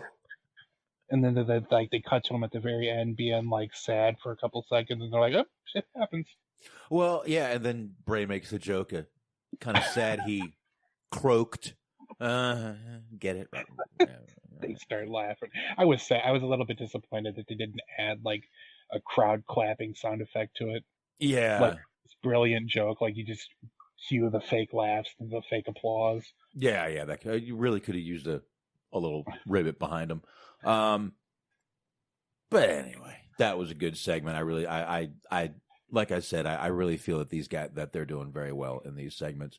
And you know what? Let's just, since we're doing that, we'll just go ahead and jump to the little Nikki Cross segment with Alexa Bliss, since we're already talking about Alexa Bliss. But she kind of, again, she was bringing that character out, kind of toying with Nikki Cross. Alexa was, and then she was kind of and she smiled when she was hurting, which I guess that's another show we can do. But that's really hot. A chick who's smiling when, I mean, not that I would ever want a woman to, smile, but when she's being hurt. But I would have loved it if you just tapered off after. It's. I would never want a woman to smile, and then you just move on to the next sentence. No, it's but the way she does it is just really, really hot. Again, that's for another show. But at one point she gave the like, oh my God, like she woke up and was like, what am I doing and how did I get here look? And of course it was just a ploy. Hits the Sister Abigail, pins Nikki for the win. But again, I just like how much she's in character and can use the character and works with the character. Nothing feels forced. Like she felt like she was forcing that whole babyface character to me. None of this feels forced to me. This feels like a character she feels very comfortable in. So maybe that's why it's coming off great. I would say just in general, she's a better heel than she is a face. Yeah, which is common. Christopher Kane said it reminded him of an ex-girlfriend that tried to set him on fire. I didn't mean to bring up bad memories, sir. I apologize. And I'm glad you're still here to join us today. Story time? Not sure what to say about that anymore. We've all been there? Question mark? No. I did have one girl who I broke up with, and I had to move out of my house for her to get out of my house. But that's about as far as I've gotten. And I did have one girl who accused me of sexual assault because she had virginity and never called her again. That's about all I've ever had done to me. Huh. I think the worst that ever happened to me is I thought somebody was going to hit me with a hammer. They didn't, but I thought that's where that was going to go. Yeah, I think that's about it. Anyway, I might have just got you honest there, but anyway. Well, as long as you're not making me an accomplice in anything. No, I would never. I would never break statutes. Unless statutes of limitations is up. I kind of know those things. Commentary from Weebs, of course. Crazy chicks equal the best play. I mean, you got a point there. Definitely. It was not Ivan Putski that was going to hit me with the hammer. I was not going to be hit with the Polish hammer. It was Triple H with a sledgehammer. I really do appreciate the ability to pull that reference out, though. That was clutch. Oh shit! All right. Real quick, we have only a couple more things to talk about on this Raw. We've got the Asuka versus Lana match. I really don't want to get into how this was all set up. This was way too much time on Lana tonight. This match got set up just because Lana mentioned it at one point. Let's just leave it at that. Mm-hmm. Sound good? Sounds good. Yeah, let's not spend time on this. Nia and Shayna, of course, come out before the match starts, join commentary. This little tiny match, I know it was only like less than a minute between Asuka and Lana before Nia and Shayna got involved, but wow, it was not good. It looked like a fucking dance scene. I mean, a C-level movie dance scene, which I'm not going to put on Asuka. I can't do that. We've seen Asuka have some amazing matches. So I'll just say that Lana's just not ready, dude. She's just not ready. It was all very weird because I know we promised not to harp on this, but Lana didn't even want the match. Lana just kind of was like, oh, shucks, I'm not asking for that out yet. And Asuka was just like, well, hey, fucking people challenge me all the time. You want a title match? You'll get a title match, whatever. Yeah. Like, Asuka basically talked her into the title match, which was fucking weird. And so then they had the little match that they did, and then it just seemed very forced to have Asuka, like, pick up the bottle of water and, like, chuck it at, I think it was, that she dumped the water on. And then all of a sudden, there's a fight and disqualification, and then they're... Right.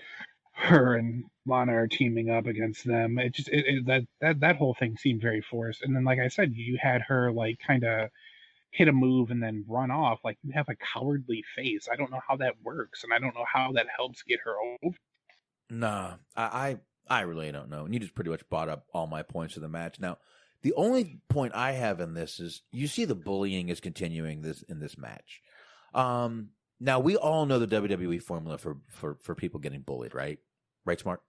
Mm-hmm. She's going to get her comeuppance at one point. She's going to get her moment to shine, and she's going to get a push.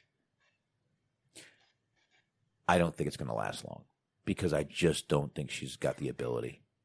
We'll see. I've been wrong. We can admit when we're wrong, and I will if I am.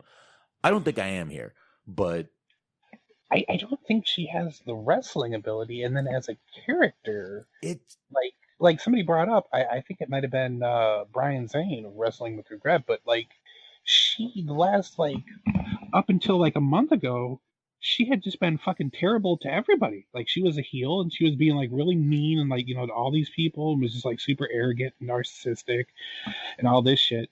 And then just suddenly out of nowhere, just we're supposed to like buy her as a face just because another heel is being mean to her. Like, she hasn't really done anything to establish herself as a good person character wise. No, she hasn't, which is why, again, I don't get this whole thing, but I know what's coming. I know the push is coming. We all know it is. Oh, sure, absolutely.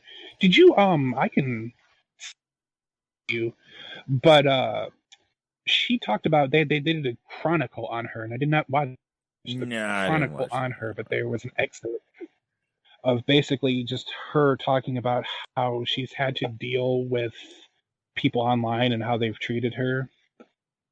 Well, you can grab it if you want to. We can play it later. Sure. If you can find it, that's fine. That's not a problem. Yeah. And I mean, I get that. And I'm sure people have really been shitty to her because, let's face it, social media is a toxic hellhole. Yeah.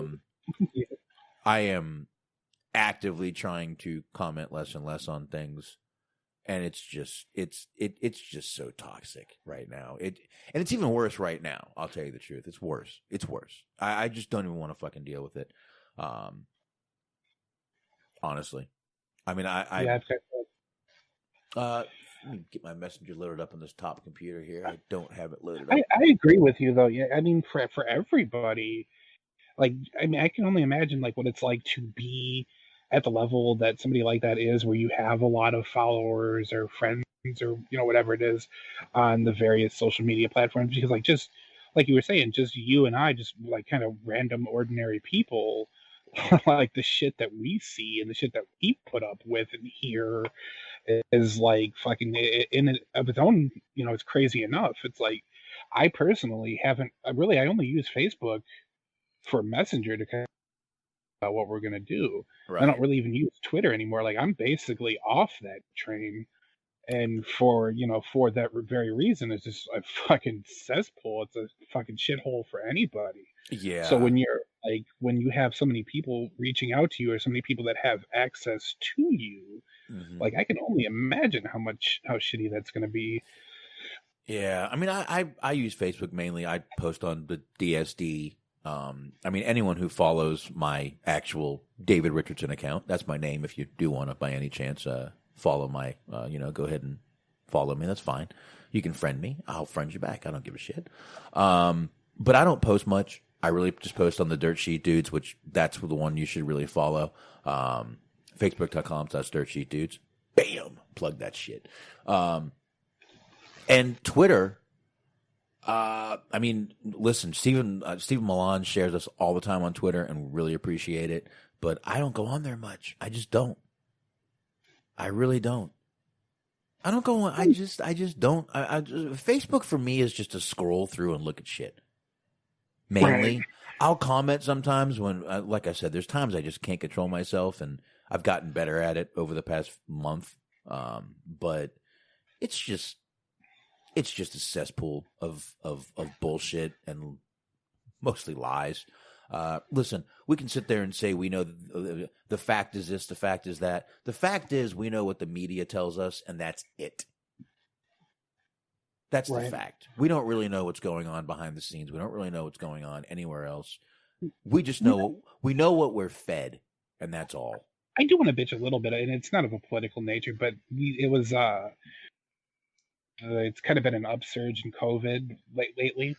And there's been a lot of kind of like where we were at the beginning, where there's been people buying toiletries in bulk. And what really upset me was it was last week that they were showing that, certain stores are starting to run out of toilet paper, paper towels, that kind of thing. And they're showing all these videos of like the stores with empty shelves. And I just look up, and on the very top right, in like a very small font, I see the phrase file footage. So they're showing you shit from March and trying to make you believe that it's happening right now. So even if it isn't, you have these people that are seeing that, thinking it's going on right now, and going to all the fucking grocery stores, buying up all the toilet paper and shit. And it's just so ridiculous. Like, it's irresponsible. It's just fucking appalling. That is, but I will say something. I went to Walmart today. I actually had to do a pickup right across the street. I went in there because I needed something for the house. I went in there. I am sorry. I was right across the street. It was the easiest thing to do, and I needed to grab something. And believe it or not, Walmart was probably going to be the cheapest place for me to grab it. So I came in, I grabbed it, and I walked by the toilet paper aisle. It was fucking empty. Oh yeah, I'm not saying that it isn't happening. Oh yeah, but I'm saying that you're showing this old footage, and you're getting people to buy into it. Yeah, and it's making it worse, and that's why we're starting to see. Because I mean, it's that happened here too. There's been empty shelves for toilet paper around here, but like they're making it worse by exaggerating shit. Yeah, and I wasn't at that time when that was all coming up. When that was all happening from March and February and March. What pissed me off is people were buying up baby wipes. I had a fucking dude. I had like a fucking a 6-month-old at that point, dude. I mean, I couldn't get baby wipes for my child. So we I hate to be that guy, and I get why you're upset about that. But I started using baby wipes during the pandemic.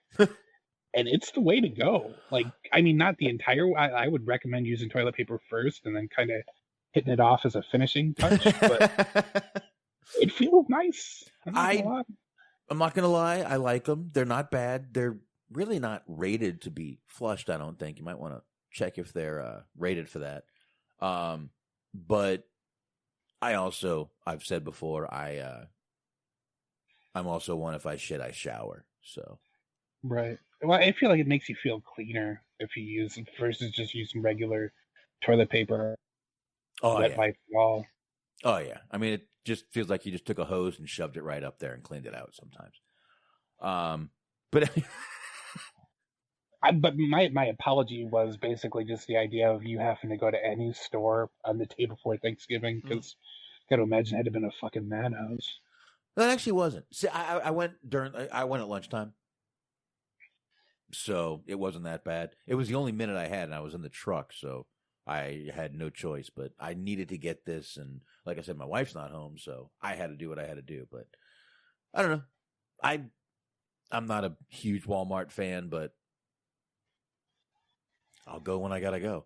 I did send you that video, by the way. Oh, hold on. Let me pull that. I've got that. Go into here. It was Reddit. I think it's only like 2 minutes long, 2.5 maybe. It's not super long. All right, here. Let's get it going here. It is loading. Let me hit play. Let's see. It says here, Lana reveals she's going through depression. Opens up about how Rusev being gone from WWE and the hate she gets has affected her mental health. Here we go. How hard has it been to stay positive in the last year? Okay. It's been really hard. All right, I've got the volume as high as it can go, and it's not having 300 days on the road, hopefully up being here. at home, then all of a sudden, no fans, and then, of course, being with the person from the very beginning, like traveling with that person, being literally 24/7 being with that person, and then that person's not there. It's really hard. And I don't even know how sometimes I keep on pushing through. For me, what was really, really hard was usually going to arenas and people boo you, and then it's something about the energy, you're like, oh, I'm in control of this, right? But then when all of a sudden I don't interact with any people whatsoever, and I'm just at home and I post something and everyone is just so mean. It's like I couldn't handle it anymore. Because that's my only interaction with human beings is my Instagram account or Twitter. And now everyone in comments are like, you should be fired. Why are you not fired? You suck. You're this, you're that. And it's like, damn. I remember texting my parents and being like, please pray for me. My mental health is doing really bad. I'm really depressed. I can't take it anymore. I'm so sad. I don't want to do anything. Why even try? Why? Doesn't matter. You work hard, you do this, you can't post because everyone's going to tell you to go jump off a cliff and kill yourself and you're worth nothing. So it's well, why? all right. Yeah, that all kind of goes back to the whole, again, social media, the toxic cesspool. I felt bad for her immediately as soon as she said basically that the only way she can interact with people. I was like, oh dear God, you are setting yourself up for just the worst possible outcome. Yeah. I mean, look, and again, I may not like her character. I may not like what her wrestling. I may think she's not ready, but I watched her on Total Divas. She's a good person. She's actually a down-to-earth, very good person. Likes to have fun, and is a little outspoken. So, she's not. If you watch the show, she's not well liked backstage, but she's not hated backstage. You know what I mean? Right. But she seems like a really good person, and that's what you're going to get on social media. That you're going to get fucking mostly assholes. And I'm sure there's a ton of people that are out there standing up for her also, which WWE is trying to build sympathy for her. So they're going to bring this tearjerker story to you instead of the, well, I've got, these people, cheering me on and this and that. So, and I could see where, it could definitely cut to the bone at times. People can be, good God, people can be so fucking cruel, man, and so mean. So I get it. And I'm sure as soon as her husband left, it was an even harder time for her because, when she came out with Rusev, obviously it was a different story.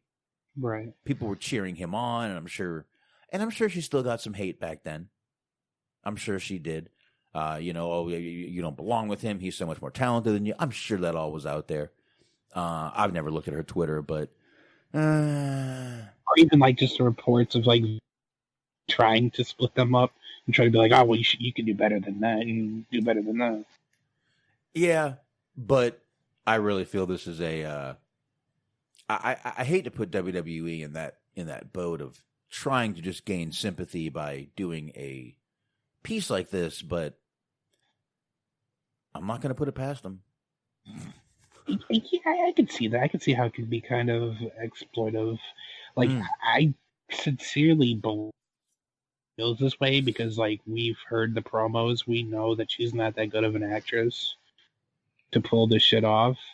So, like, I believe she's being entirely sincere with, like, what she's saying about how she's feeling and having to deal with social media and all that. Like, just the idea of everything that's going on right now, like, it's very, very easy to feel isolated at a time like this. Oh, yeah. And it's like everybody's trying to just kind of do the best they can. And, like, when your outlet, your window to the world is just, like, filled with comments that are just like, you fucking suck, you stupid bitch, I fucking hate you. It's like, oof, that's going to be rough. Yeah, I'm sure it is pretty rough for her. But it's rough. I mean, there's a lot of people that get the same thing, man. I mean, sure. And I mean, celebrities, I'm sure, get the same thing. People just fucking despise them and this and that. So, all right, let's go ahead and try to get through Raw here. I didn't realize we had already been on the air for about a little over an hour and a half already. Lashley versus Keith Lee was the second match of Adam Pearce's little tournament going on here. And this is a match that was for the first time ever, Smark. Did you hear how many times they told us that? Quite a few. I stopped at 10. I'm like, over 10 times they fucking told us. I know. Now, I liked the match. It was like fucking 2 freight trains in the goddamn ring. I really did. Lashley actually could barely lift Keith Lee for that little move he did into the outside corner of the ring. If you notice, Lashley actually took a chunk out of his own head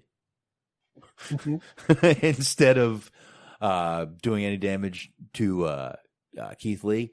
Now, Smark, I've told you before, I'm not a big Lashley fan, right? Right. But I will tell you, this match here between him and Keith Lee, I fucking like this match, man. This was really fucking good. 2 fucking, like I said, 2 big guys going in the ring, and I always like this, man. It's kind of like a throwback at this point. Because most of the guys are smaller now, you know what I mean? Right. So I liked this match. I really did.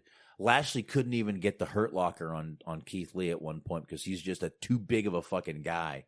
Now, I'm going to give you my problem with this match, Mark. Okay. MVP earlier in the night was telling fucking New Day, hey, y'all don't want to win like that, right? By DQ. Then he goes in, interferes, and makes Keith Lee win by DQ. Man, it didn't even seem like it was like Lashley was in like a lot of trouble. Right. And it was like, well, you just literally contradicted your statement from, you dick. All right. I don't know. But anyway, what did you think of this right here? Go ahead, man. I mean, that was the only thing that was like kind of negative about it was it just seemed like the whole idea of MVP getting involved and sacrificing himself or whatever kind of came out of nowhere. Other than that, like you said, it did feel a little bit like kind of like a throwback of just 2 big guys just like fucking beating the shit out of each other. And I feel like it was really good. What I really liked about it was that neither one of them came away looking any worse for what the wear. Like they still both looked very credible. And I feel like sometimes you occasionally get to a position where you kind of book yourself into a corner with that, where it's like you can't have both of them come away looking good. But I feel like they both did with this one. Yeah. And I feel like that was the case with all 3 of the matches tonight, or the qualifying matches. it felt like the right 3, which is a rarity, I think, when they do things like this. So I was impressed by that too. Yeah, and I like I said, the more you say that both guys came out looking strong, I can see that's why they wanted MVP to interfere in this match, probably to make them both still look strong. Right. But man, every time Keith Lee is in there with these big fucking guys, man, I'm really enjoying it. I don't know. And again, Keith Lee, again, not the best promo. His promo fits him. I'm not sure how to say this. He just talks like a very educated person, which kind of doesn't bode well with wrestling. He's like, to me, kind of smug, but he's not arrogant, which is a weird position to be in. All right. It's kind of like when The Rock ended up becoming face, but he was still doing like The Rock type things. Yeah. Where it's like he still very much believed that he was better than you, but like he was a good guy at the same time. Like I feel like that's kind of Keith Lee's thing, is like he's very much very, very confident, but like he's also trying to kind of be a little bit of like a modest face. So it's a little bit of a clash. Yeah, I mean, The Rock would call you gay, but make it great. Mm-hmm. Right. Yeah. Back then that was good comedy. Just good, clean fun. A little bit of homophobia. Good, clean fun back then. Now you're just afraid of gay people. But anyway, last match here, Orton, AJ. I gotta say, man, like I said, I watched this and AEW today, and by the end of this show, by the time this match came on, I was just not interested and ready for this match to end. I really got to be honest. Which wasn't that long of a match. Like I feel like they started at like 10 minutes left in the show. It wasn't that long of a match. You're right. I just wasn't into it that much. I mean, the Fiend caused a distraction. Styles gets the win. That's my notes on the match, dude. I don't know if there was anything about it. I mean, did I miss anything stand out? Not really. And then that's the thing. That was kind of the bummer of it. Was like all show long they were talking about this is a pay-per-view quality main event. Like that was WrestleMania, I think they were saying. WrestleMania quality match. Oh. And then like they keep building it up all show long about how this is going to be this great match that you're getting. They're basically giving away. And, like they wrestled a little bit, and then there was shenanigans and fuckery, and then it was over. And it was just like, all right, whatever. Yeah, that was kind of it. That's Raw. I don't know what else to say, man. That's Raw. I thought it was a solid show.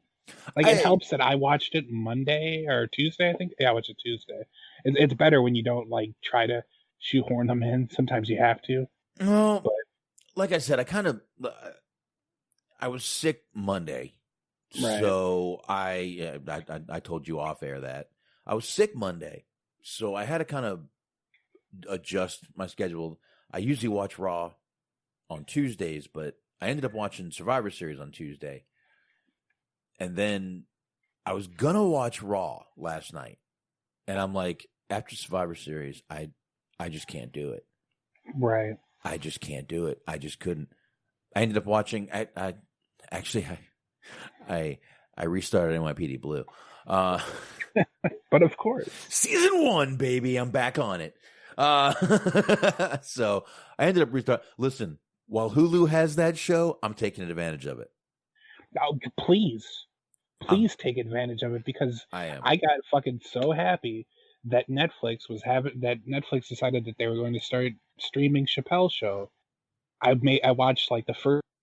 Well, Chappelle asked them to take it off Netflix, and now it's off Netflix. Yeah, he wasn't making anything. Listen, you want the Chappelle show, Smart? I got you, brother. I got you. I got the DVDs somewhere around here, but it was just the convenience of it. No, I mean me and Anthony did a Hollywood hangout on that show. It was God. I am. There's 2 shows that I'm happy I binge watched when I did. That's one, the Chappelle Show, and Eastbound and Down. Yeah, I need to. I watched the first season. It was really good. I enjoyed it, but then Yep. we turned it off. And if you need that, I'll hook you up, brother. But yeah, I have that too, and I binge watched that. That is a great. I can't believe I didn't watch that as a TV show, but I'm glad I didn't because I got to binge watch it. Like literally, I just had all the seasons and nailed it. Great show right there. But Chappelle's Show was also awesome to watch the same way. Right. But I guess on that note, and yeah, Chappelle did ask for that to be taken down, so it wasn't like they took it down for anything else. He told him, I ain't making shit off this, take it down. Right. And I can't say I disagree with him, man. Look, people make, oh, you greedy, you got billions, and shut up. The show is named after him. Don't you think the guy that's the show's fucking named after should make something? Right. I really saw people like arguing that he was wrong to do this. I don't blame him, but at the same time, I saw that I was like, man, fuck. I wish I would have at least been able to rewatch the second season again. No, I get the disappointment, but it is streaming somewhere else. I forgot where. HBO Max, Comedy Central. There you go. There's a couple of other places, but the convenience of it being just right. Yeah. Well, I don't know. Yeah, I mean, there's other ways. I will eventually, like I said, I have DVDs, and there's again other ways to watch. But it is what it is. That my overall point was just like you said, Hulu, have an NYPD Blue, enjoy it while you can. Just anyone out there, fucking watch it while you can, because you never fucking know. Yeah, exactly. We take it down any fucking day. But all right. Let's go ahead and get to AEW Dynamite. Then we'll roll into some news. I don't have a shitload of news. And I definitely want to play some of those Undertaker cameos. And kind of just getting a little bit of that whole little cameo and Undertaker thing. Sure. I don't have a shitload of notes on AEW. Let's go ahead and jump into it. Mm-hmm. First match, Adam Page, John Silver. Did you catch Page's graphics, Mark? About his phone? Lost his phone for 6 weeks, was too cheap to buy a new one. I'm like, yeah, I didn't see that while it was airing, but I was looking for news and I saw a picture of it, and it made me struggle. Yeah. I don't know why that was up there, but they had that up there. I guess he lost his phone for 6 weeks and was too cheap to buy a new one. Now, as far as John Silver, they've been kind of putting him out there more. I got a feeling he's going to be the first breakout star to come out of Dark Order. You agree with that? I think that. Yeah. I think he will, and I don't see a problem with it. Like I said in the past few weeks, I like his style. I like his comedy style. I think it's going to fit AEW right now. The main comedy guy they have is Orange Cassidy. And that's about it. Right. That's about it. I mean, I know they got the, what's that guy's name? Michael Nakazawa. But we barely see him. So, I don't know. I think John Silver could be a nice little breakout star for the Dark Order. And there's even articles out there that he is talking about possibly breaking out of the Dark Order. And, so if I'm not the only one, obviously, thinking that, but I definitely think he's going to be the star of the first breakout star of Dark Order. They're definitely trying to push him. Mm-hmm. I was kind of curious about this, about how like everybody was feeling, because apparently this is a little bit of a divisive match. Because I was watching it and I enjoyed it. I thought it was pretty good. But then I was seeing here in the chat, like Christopher Kane was saying that like maybe John Silver got a little bit too much offense, kind of making Page look a little bad. I don't know about that. I mean, John Silver's maybe a shorter guy, but he's a jacked dude. Right. And he's ripped, definitely. Yeah, so it makes sense for him to get some offense in, and he's a good wrestler. Gotta remember, guys, this isn't a fucking MMA fight. This isn't, UFC 1. It's fucking wrestling. So, no, I don't agree with that. I think he Page isn't exactly a fucking giant. This isn't exactly Hulk Hogan versus Rey Mysterio here. Right. Well, yeah, his overall character is like it's not like he's a super dominant person. He's more like resilient and kind of tough. Just kind of perseveres and ends up winning in the end. Yeah, exactly. And he didn't win this match. Page did, and then Dark Order came down, tried to recruit him. Page, I doubt that'll go anywhere. Now, after that, Smark, Marvez was interviewing Omega. Mm-hmm. This heel turn is definitely coming to light. It looked like he was doing his best, like 80s heel, like Four Horsemen impression with like the way that he was dressed, the sunglasses and shit. Yes, I'm glad you picked up on that because I had the same thing. Also doing the kind of running a catchphrase into it like Flair used to do. The more things change, the more they say the same. Ric Flair with, you want to beat the man, you got to be the man. Or, you want to be the man, you got to beat the man. Sorry. Running a little catchphrase in there like they do. I like that. That was kind of the mantra of the promo, if you will.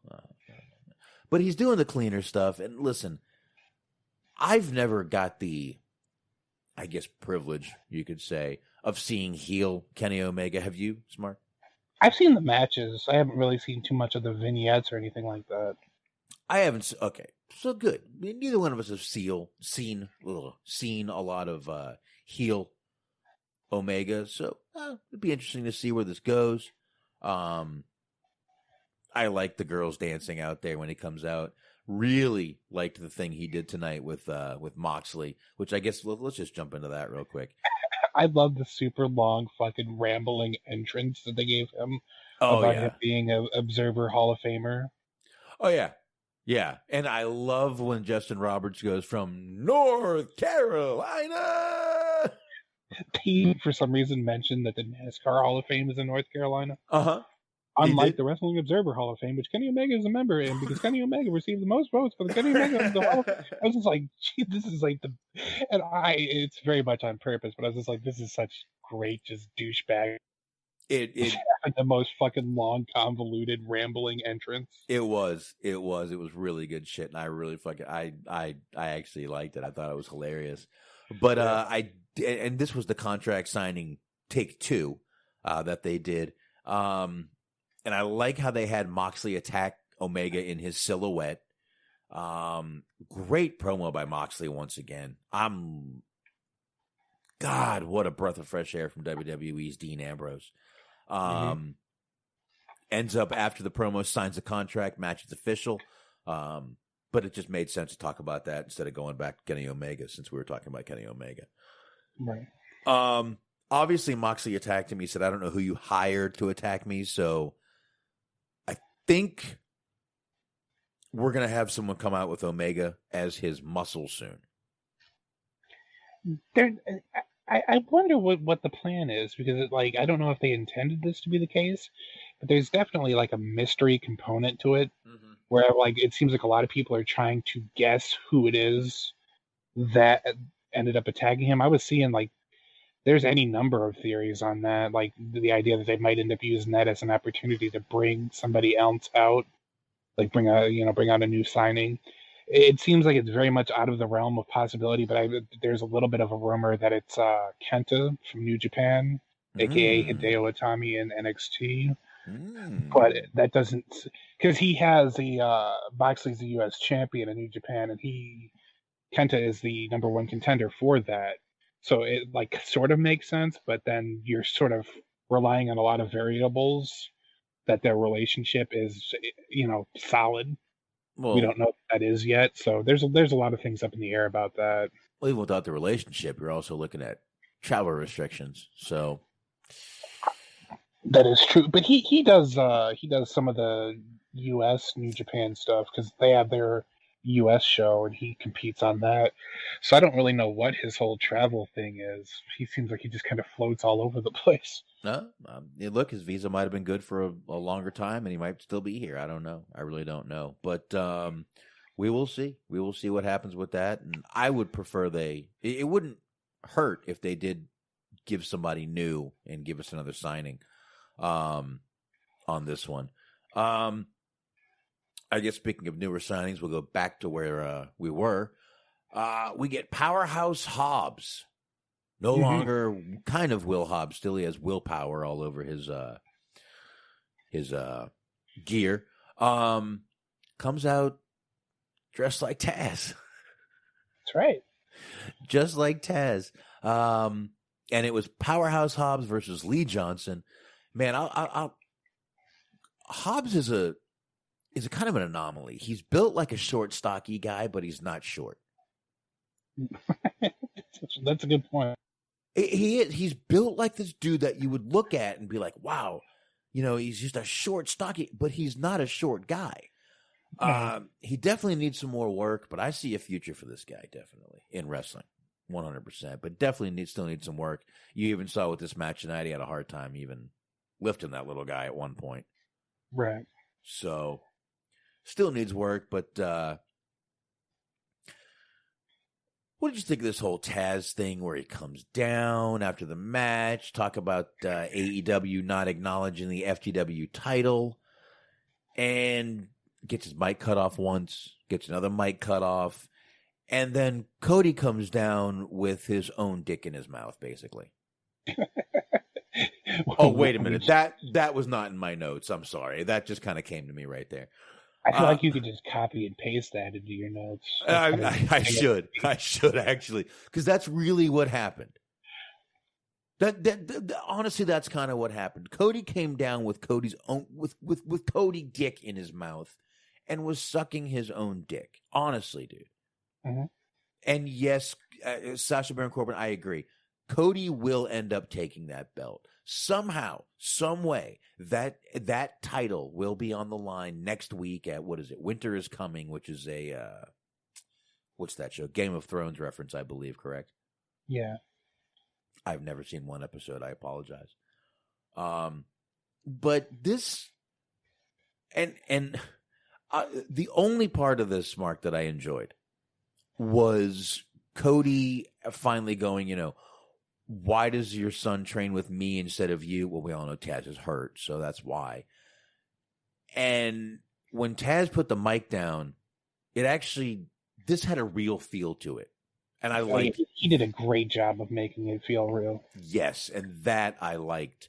And then we got a Taz mission.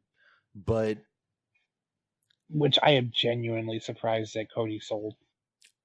Like, I'm genuinely surprised that he didn't break free from it and just, start beating up Taz. I agree.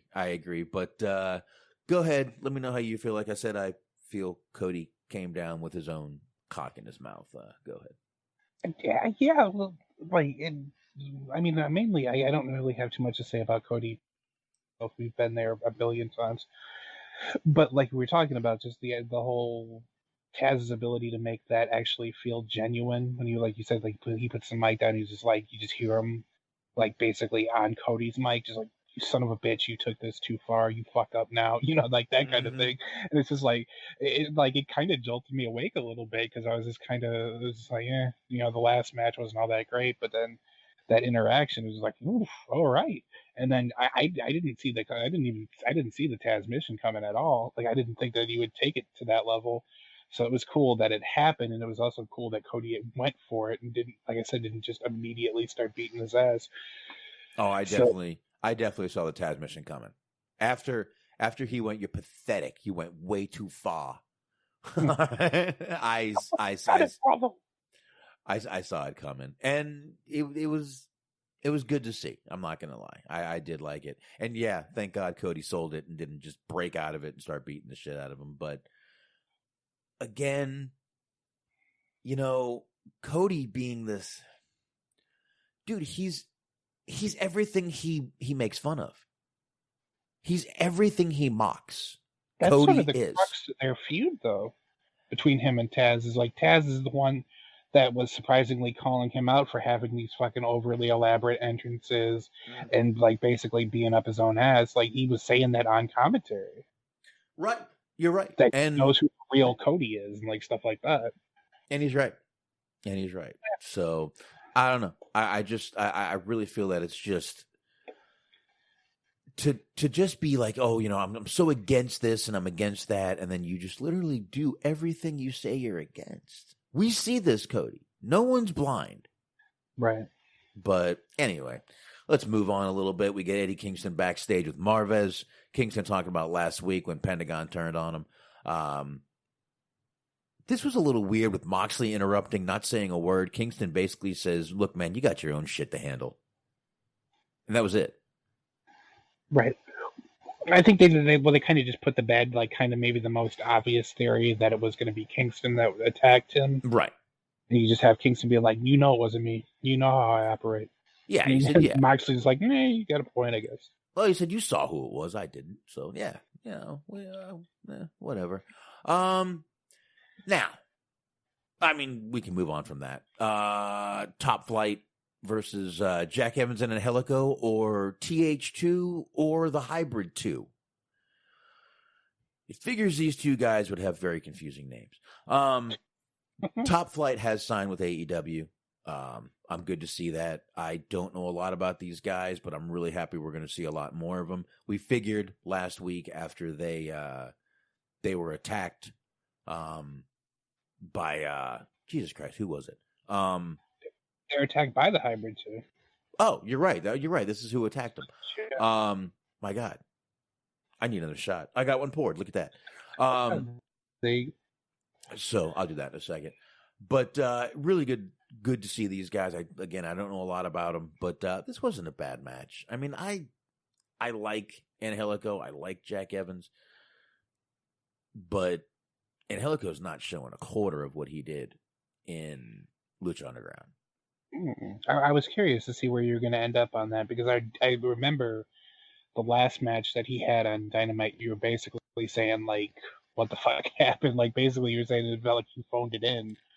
I feel like he still is. So not much has changed. Yeah, right. I still feel like he kind of is. Of course, after after TH2, I guess we can call them, wins, they won't stop beating down Top Flight. The Young Bucks, of course. Can you explain why the Young Bucks are the only tag team to come down and save tag teams every week? I never really thought about that, but you got a point. Every week, the Young Bucks come out and are like it's like they have fucking capes on. Every fucking week, they're out there to make the save. So, of course, the Young Bucks come out to make the saves. I know they're the champs. They don't have to always be the ones to make the save. They don't have to. I'm sorry, Antox. They just don't. The Young Bucks don't always have to be the fucking heroes coming down with their red capes flapping behind them. Or whatever color they want to use for AEW. Gold, maybe. Mm-hmm. They don't have to be, as far as I'm concerned. But anyway. I think with this one, what makes sense about this specifically is I think that there's sort of a mentor relationship with them, because they were like the ones that signed them, because they sent the fucking highlight video to one of the Jacksons and he watched it and they got a contract, which they were putting over on commentary. They were talking about that. Yeah. So even like an insider thing. And then they had that match last week where they basically theoretically won their respect. So now they're taking them under their wing. Yeah, Top Flight are real brothers, blah, blah, blah, yeah, blah, blah, yada, yada, whatever. I don't give a shit. Fair enough. Let's see where it goes, and let's move the fuck on here. Sounds good. Let's see. Daniels and Kazarian for SCU come out. Jericho and Hager come out with all of Inner Circle, and that's the match right there. Daniels and Kazarian versus Jericho and Hager. Crowd, of course, singing Jericho's music. I still love that. I'm not going to fucking like it. Now, on a completely separate topic, by the way, I just thought of this. What's going on with this new pretty Peter Avalon, and what the fuck is he sitting on? I don't know. Did you notice this too? Please tell me you noticed this. I noticed that he was acting weird. Okay. The last I had heard of him, him and Brandon Cutler had a tag team because they were both never won matches, so they decided to band together and try to win a match with each other's help. And then they ended up, that didn't end up working, and they ended up feuding, and now I guess they're all That was the last I had kind of heard from him. I don't know what his new thing is. Okay. All right. I know it's pretty Peter Avalon, so I don't know what's going on with that.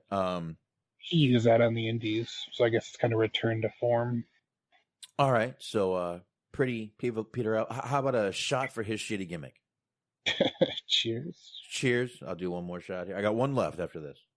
Which is a shame. I might have been in the minority on this one, but I actually kind of like the whole librarian shtick. I wasn't crazy about it. And I don't know why a librarian would wear a robe. Fair point. And I'll leave it at that. Now, we start out with Jericho and Daniels in the ring. A combined age of 100. Both are 50 years old. And they can both still fucking go in the goddamn ring. Mm-hmm. Hager and Jericho did pick up the win in this match. After the match, MJF is laughing at Daniels. And Kazarian sucker punched the shit out of him, dude. Damn. I think he might have actually got him. I think that's what I think that later promo from those guys might not have been so much bullshit. Inner Circle did swarm him, and Scorpio did come out with a chair to clear the ring. But I'll tell you, man, for Jericho and Daniels both being 50 years old, man, they can still fucking go. Look, I know Kazarian's not exactly young either. I'm actually not a Kazarian hater. I actually like Kazarian. I actually think he's decent in the ring. I think he's actually good in the ring. Right. I know a lot of people don't like him. I do. But I don't know, man. These guys just went out there and fucking killed it, as far as I'm concerned, though, in this match. But like I said, Kazarian punched shit out of MJF, man. And I like that. I like how he kind of speaks. It makes MJF, I feel like it makes MJF look like an even better heel.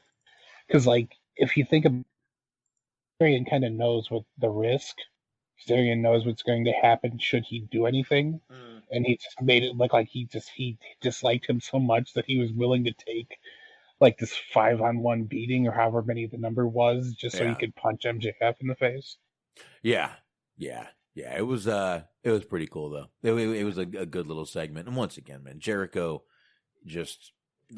and I've got an article coming up. You know what? Let me jump into it right now. What the hell was that? Oh, that was my messenger popped up.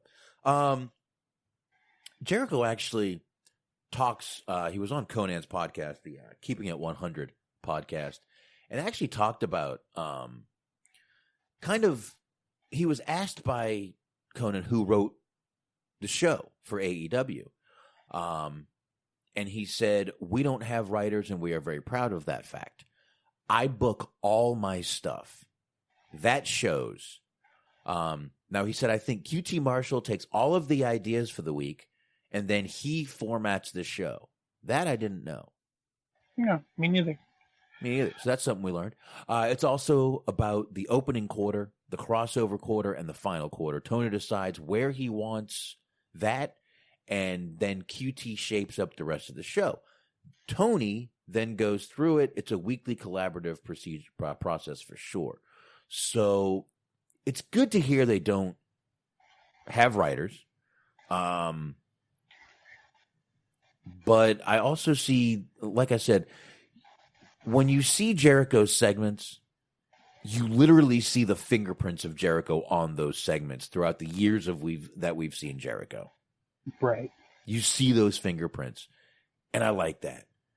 And it shows, and I think maybe, I don't know if this is the only reason, but that might be why people are enjoying AEW a little more, why they're killing in the ratings a little more, because they're a little more off the cuff, they're a little better. I mean, Jesus Christ, they said shit 3 times tonight. They sure did. 3 times, Smark, we got the shit word. But again, I had no clue QT Marshall was so involved in the in backstage. I knew he was part of backstage. I didn't know what he did, but looks like he's a big part of putting these shows together and structuring the shows, and then Tony, from what he's saying, go in and decides which match goes where, and then it looks like QT Marshall goes back after that and puts where the promos are going to go in and everything like that.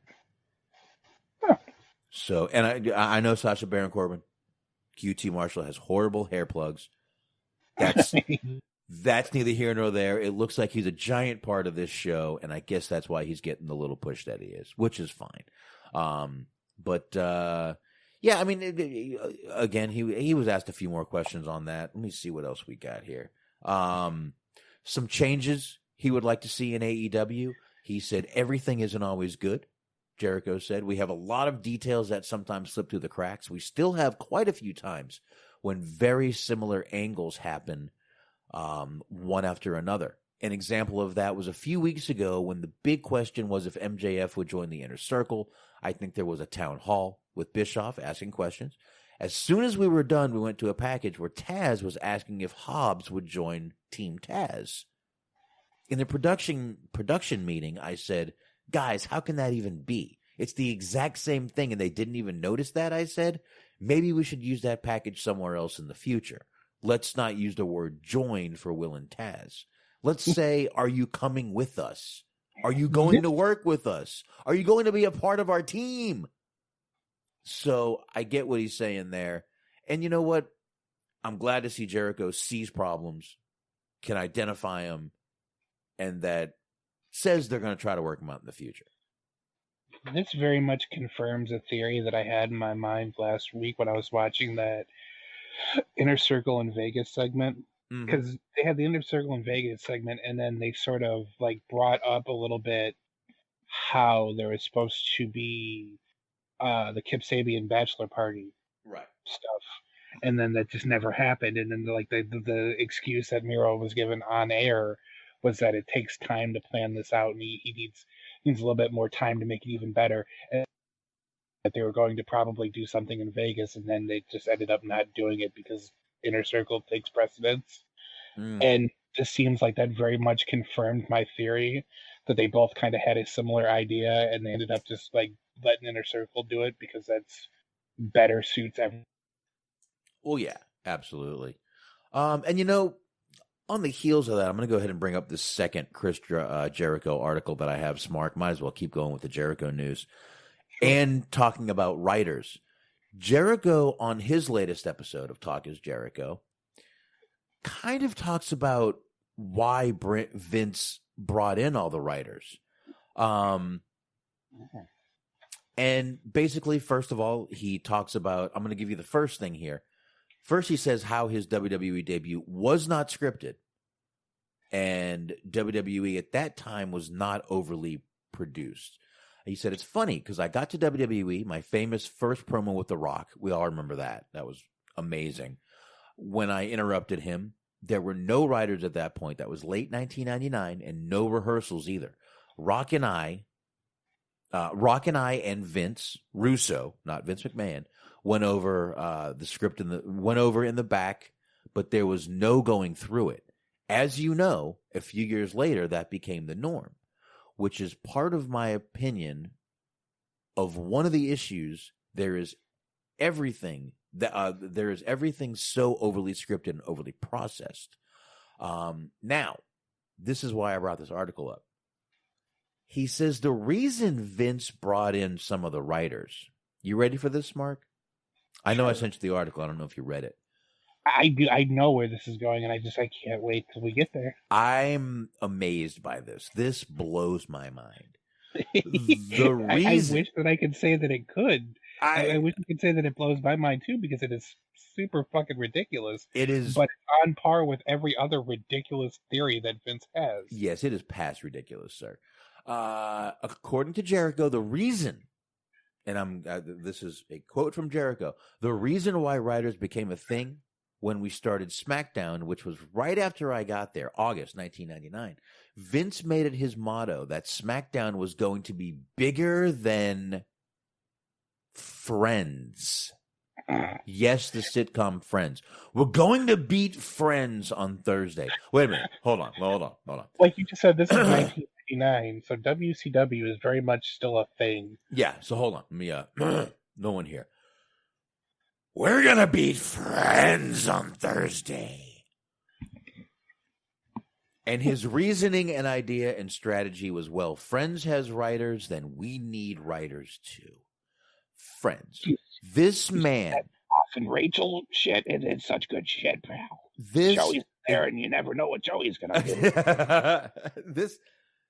This old in 1999, in the heat, basically I would call this was still a little Attitude Era, 1999. There was still a little, like you said, WCW still existed at this time. There was still that attitude going on.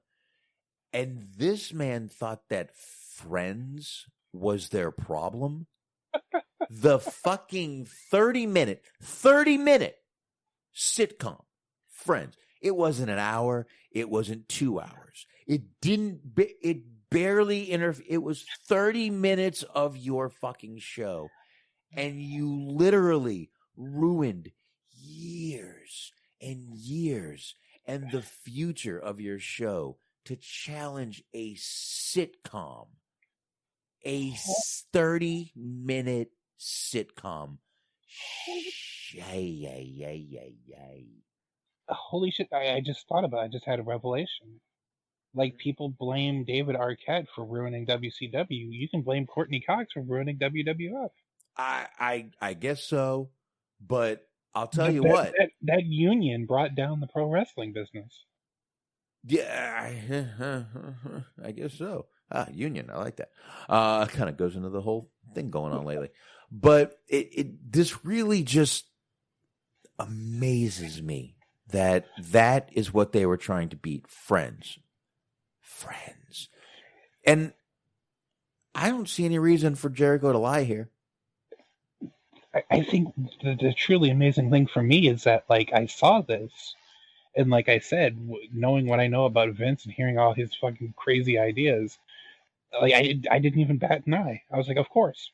I wish I could say that this is like super, like, this caught me off guard, but it just seems to me crazy shit that he believes. Yeah, and I mean, everyone, puts, a lot of things on everything that ruined WWE, but I guess we can blame Friends. I just like the idea of him just watching an episode of Friends and being like, this is the fucking pinnacle of television. Oh, just Vince sitting there laughing. Oh, that Tom Selleck's great.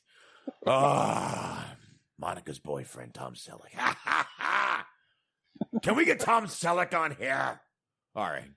Kind of surprised they never had Tom Selleck on there. Oh, dude, I love Tom Selleck. I ain't gonna lie. He seems very much like a type of person that Vince would like. Yeah. I mean, they had fucking Chuck Norris. Oh, yeah. Very true. Very true. All right, let's finish up Dynamite. I wanted to tie that news in since we were talking about Jericho and writers and all that stuff. It just kind of all blended in. I thought it was the right thing to do. Did they ever have Burt Reynolds? I feel like they had Burt Reynolds.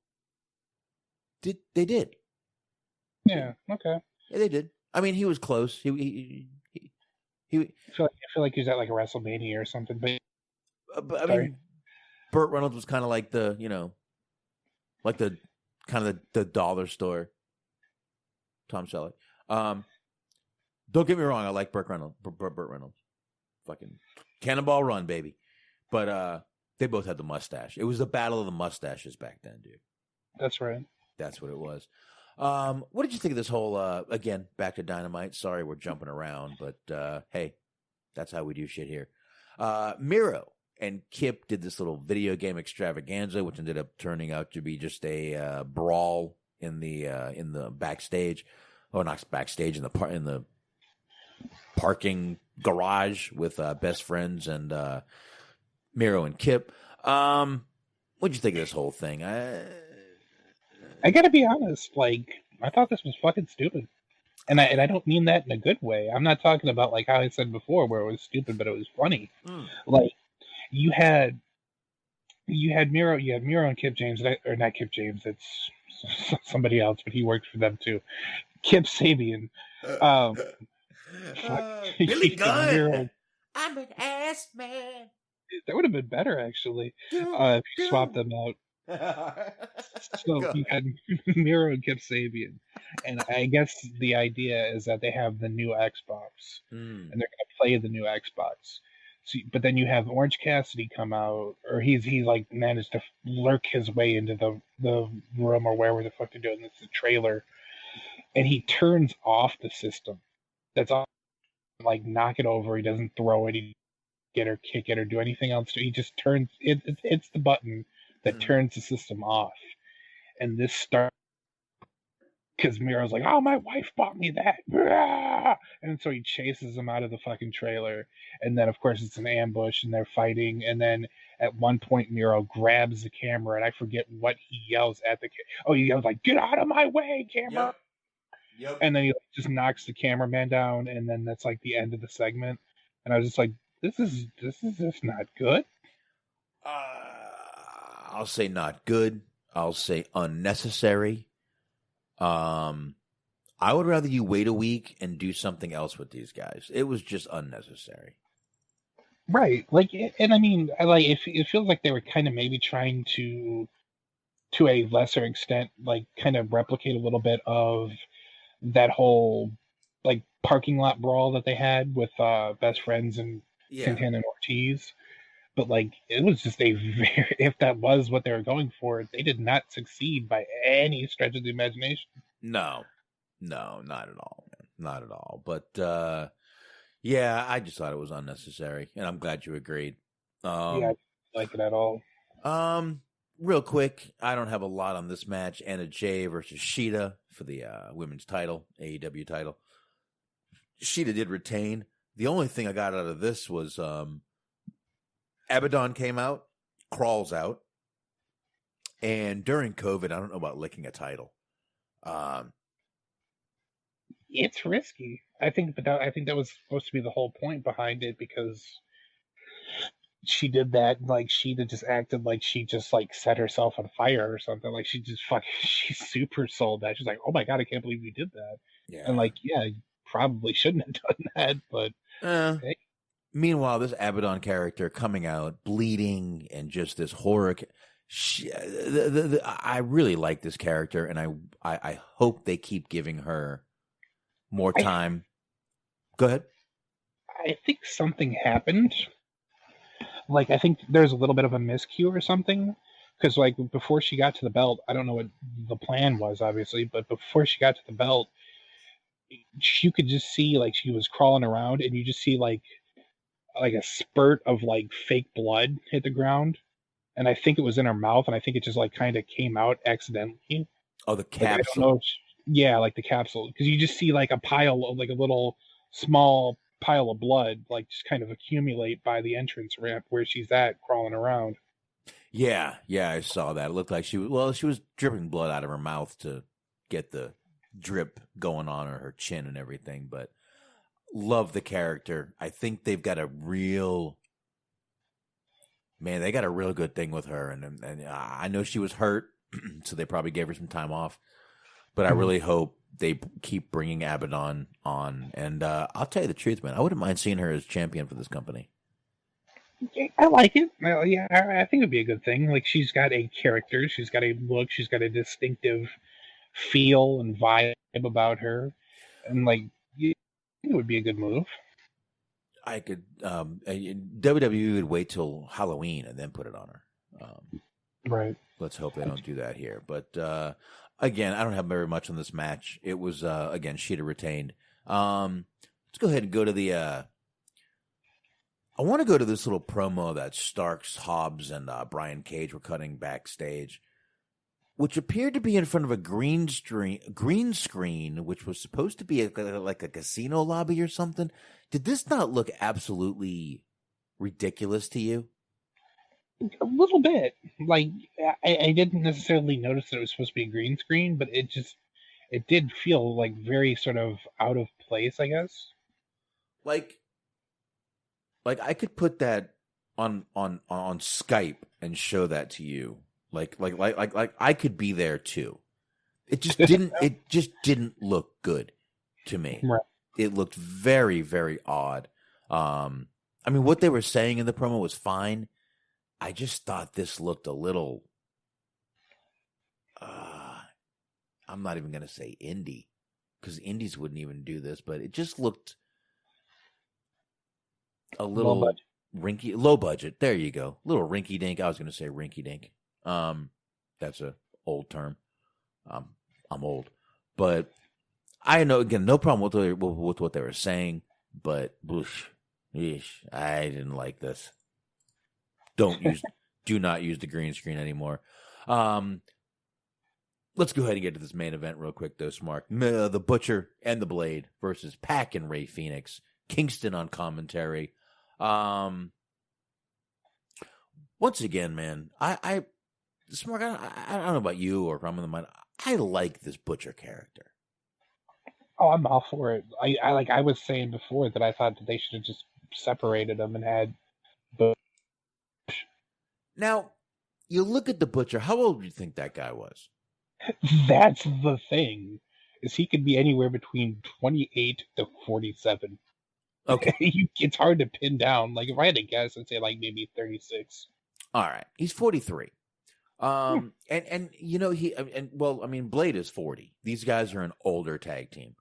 Now it's just, meanwhile, he's, when you think of Blade being 40, then, you know, you got the bunny, which is his wife or girlfriend. Good for this guy. Yeah, he's winning. He's winning. He's winning in life, definitely. All it cost him was that hairline, but yeah, fuck the hairline. Look what he's got. But anyway, I mean, Butcher just is to me, he's a throwback character that just, this is what wrestlers used to look like. Mm-hmm. And I appreciate that. I like the character. I like the look. I just like the Butcher. And the Blade isn't bad, but I think the Butcher character is just much fucking better, man. Much better. Great wrestling character. And, you know, like I said, the guy's only 43. He's younger than me. Which, I mean, I'm 45 years old. He's young. He's 2 years younger than me, which, you know, that scares me, man. But I actually like this match. Really like this match. I mean, you know, Phoenix obviously is going to put on a great match. Pac is obviously going to put on a great match. But Butcher and Blade do get the win of this match with the help of Kingston and the Bunny. Mm-hmm. All of Death Triangle is down after that, and Kingston DDTs Pac twice on the chair. And Lance Archer comes out for the save and starts beating the shit out of Eddie Kingston. Now, I've got no problem with that. My problem with this is, what an odd time to throw fuel on this feud, if you will. Right. Like, there's maybe a little bit too much going on. Right. You got Eddie Kingston sitting there going through all this shit with one, you know, he's got his guys. He's going through some shit with them. He's got, you know, the Butcher and the Blade. He's got Pentagon and Phoenix. He's going through some shit with them. You got Pac trying to take over the Death Triangle again. And then you start this feud with Lance Archer, and it's like, I know Archer's been talking shit about him for a few weeks, but just an odd time to start this fucking feud, in my opinion. I don't see it. Again, if Jericho sees these things going on and they're having production meetings, this should be something where they go, is this too much for Kingston? Or are they trying to put a lot on Kingston's fucking back so he kind of goes a little bit crazy? I don't know. Honestly, I thought you meant like so that it was like they're just kind of using him because they know that he's reliable and like a good promo, so he can like, help build feuds. Like I thought you were like talking about maybe are they being a little. I don't like the idea of Archer being a face, if that's where they're going. Like, maybe he's going to be a heel, too, and it's just a heel versus heel conflict. But if you're having him be a face, it doesn't, like, work for me. Especially not with, like, you know, you got, like, Jake the Snake around and, like, his whole thing. And then, you know, like, Archer, like, basically his whole gimmick is just that he's, like, this unpredictable, like, fucking, you know, loose cannon guy that he just, like, attacks, like, you know, officials and, like, ring crew and just anybody that he wants. And it's like, how do you channel this into a face character? Yeah, I definitely. And he didn't come in looking like a real babyface to me. He kind of, I mean, again, Jake the Snake isn't exactly a babyface character. No. So I don't know what they're doing, and maybe it will be heel, but is Kingston really a heel? Is he I mean, he's put out some really. Again, this company has always said they want to blur that line. And I think Kingston's one of the guys they're blurring that line with. Possibly. Because as much as you hate him, you really like him because he's just kind of a guy's guy. Right. He talks about things we're all going through. You know, family problems and life problems and shit like that. It's kind of a guy's guy. Yeah, he's very much a contrast from like where a lot of the characters are on AEW, where it seems like a lot of the we were talking about like the Young Bucks and even Kenny Omega and stuff like that, where their motivation is that they want to be like the best wrestler, they want to like be number one on these top 10 lists of who's the best this, who's the best that, and they want the star ratings and all this shit, like the very sort of meta thing about wanting to be a good wrestler, whereas you have like Kingston where his motives are very clear that he wants to win matches so that he can make more money, he can get in a better position so he can like afford to feed himself and his family and shit like that. Yeah, which is shit everyone goes through. So I'm not sure you can call that character a complete heel.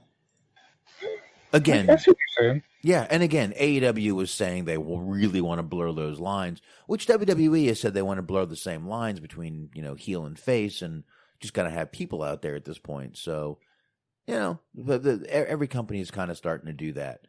Yeah. And that's pretty much AEW. I don't know if you got anything else. Did I miss anything? We miss anything? Or not really. I'm looking forward to next week. I thought it was actually going to be a pay-per-view. So, like, it was news to me when I found out that it was just going to be, like, a special show next week. Yeah, a lot of good matches set up for next week. I don't really have the card here, but Smart can pull that up if he wants, because I'm still going to stick with AEW real quick and get into a little bit of news with actually Ricky Starks. Ricky Starks said that WWE tried to sign him the same day he debuted for AEW. Like literally the exact same day. He basically said after, he's been pursuing, wrestling for years. He was speaking to Chris Van Vliet, and he said, the funny thing is the day I wrestled Cody, I got a phone call from WWE saying, hey, we've been watching you and we wanted to bring you in. I said, oh, really? Okay, interesting, of all days. So I don't know. That's very weird that they would do that. But then again, it's not. Because this is something WWE would do. Hey, we saw you on AEW. Why don't you come to us instead? Right. And obviously he chose AEW, which I can't blame him for. To be honest with you, I really can't blame him for doing that. I could see him eventually going to WWE, but I think right now this is probably a good position for him to be in, especially coming right off of NWA.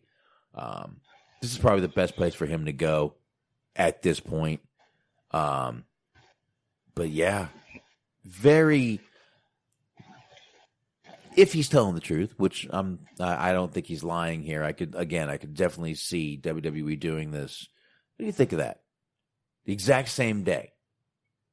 It doesn't surprise me. Like, I don't know if the timing of it's very kind of funny, but like, from what I understand, based on like hearing one of his interviews, like they basically, WWE was also trying to get Eddie Kingston too. Right. And I think they had done that a couple of times in the past, but like, it doesn't surprise me at all that they're like kind of seeing who AEW might be able to utilize and then trying to kind of take them before they can.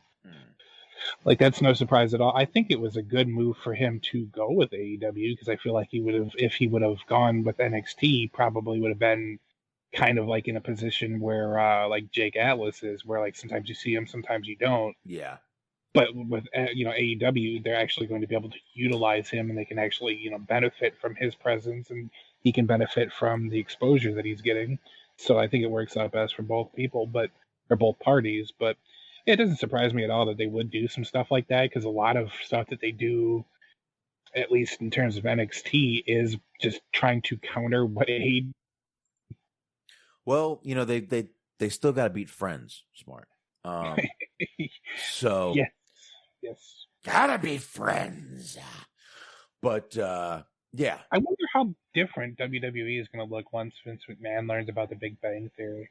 Ooh. Oh man, you can get like a Daniel Bryan like science nerd gimmick. Oh God, please don't ever let him watch what's that show that always beats him, like the Housewives of Atlanta. Oh, don't let him watch that shit, please. Oh God. But yeah.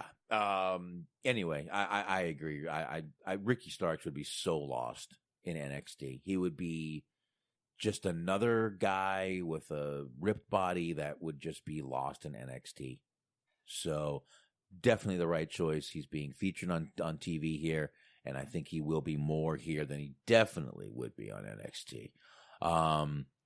Now, my last thing to talk about with AEW here is after the Full Gear show, they were doing a little media scrum. Tony Khan revealed that AEW Beach Break will be this January. Last year, they did a kind of bash at the beach thing.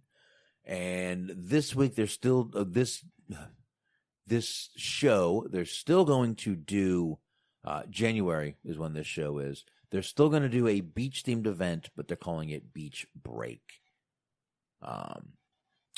Obviously, I'm sure WWE snatched up that trademark as soon as they could. That's it. Beach Break. What do you think of that? Interesting, I guess. I mean, it is what it is. Like, yeah. I get why they can't use that anymore, but it is what it is. Yeah, I do too. But all right. We said we had a couple more little videos to play, and let's get into those real quick. Yeah, we didn't spend any time on that. But I've got a quick... Now, speaking of NXT, which we just mentioned, which kind of a great segue into this little segment here, Pat McAfee on his show kind of started talking a little bit. Now, it looks like he was talking to Busted Open Radio here, because this video I'm going to play is from Busted Open and Sirius XM. Is his show on Sirius XM also? I guess. I'm not sure, honestly. All right. Well, it's got the Busted Open thing. I know Busted Open is on Sirius XM. I think he was talking to them. I'll be honest. I got this video. It's him talking about how basically how he had a plan to impress people when he came in. Let's go ahead and play this. Like I said, I'm not the biggest fan of this guy, but he definitely has ability. He definitely has something. And if WWE can make anything out of this guy, we know they're going to.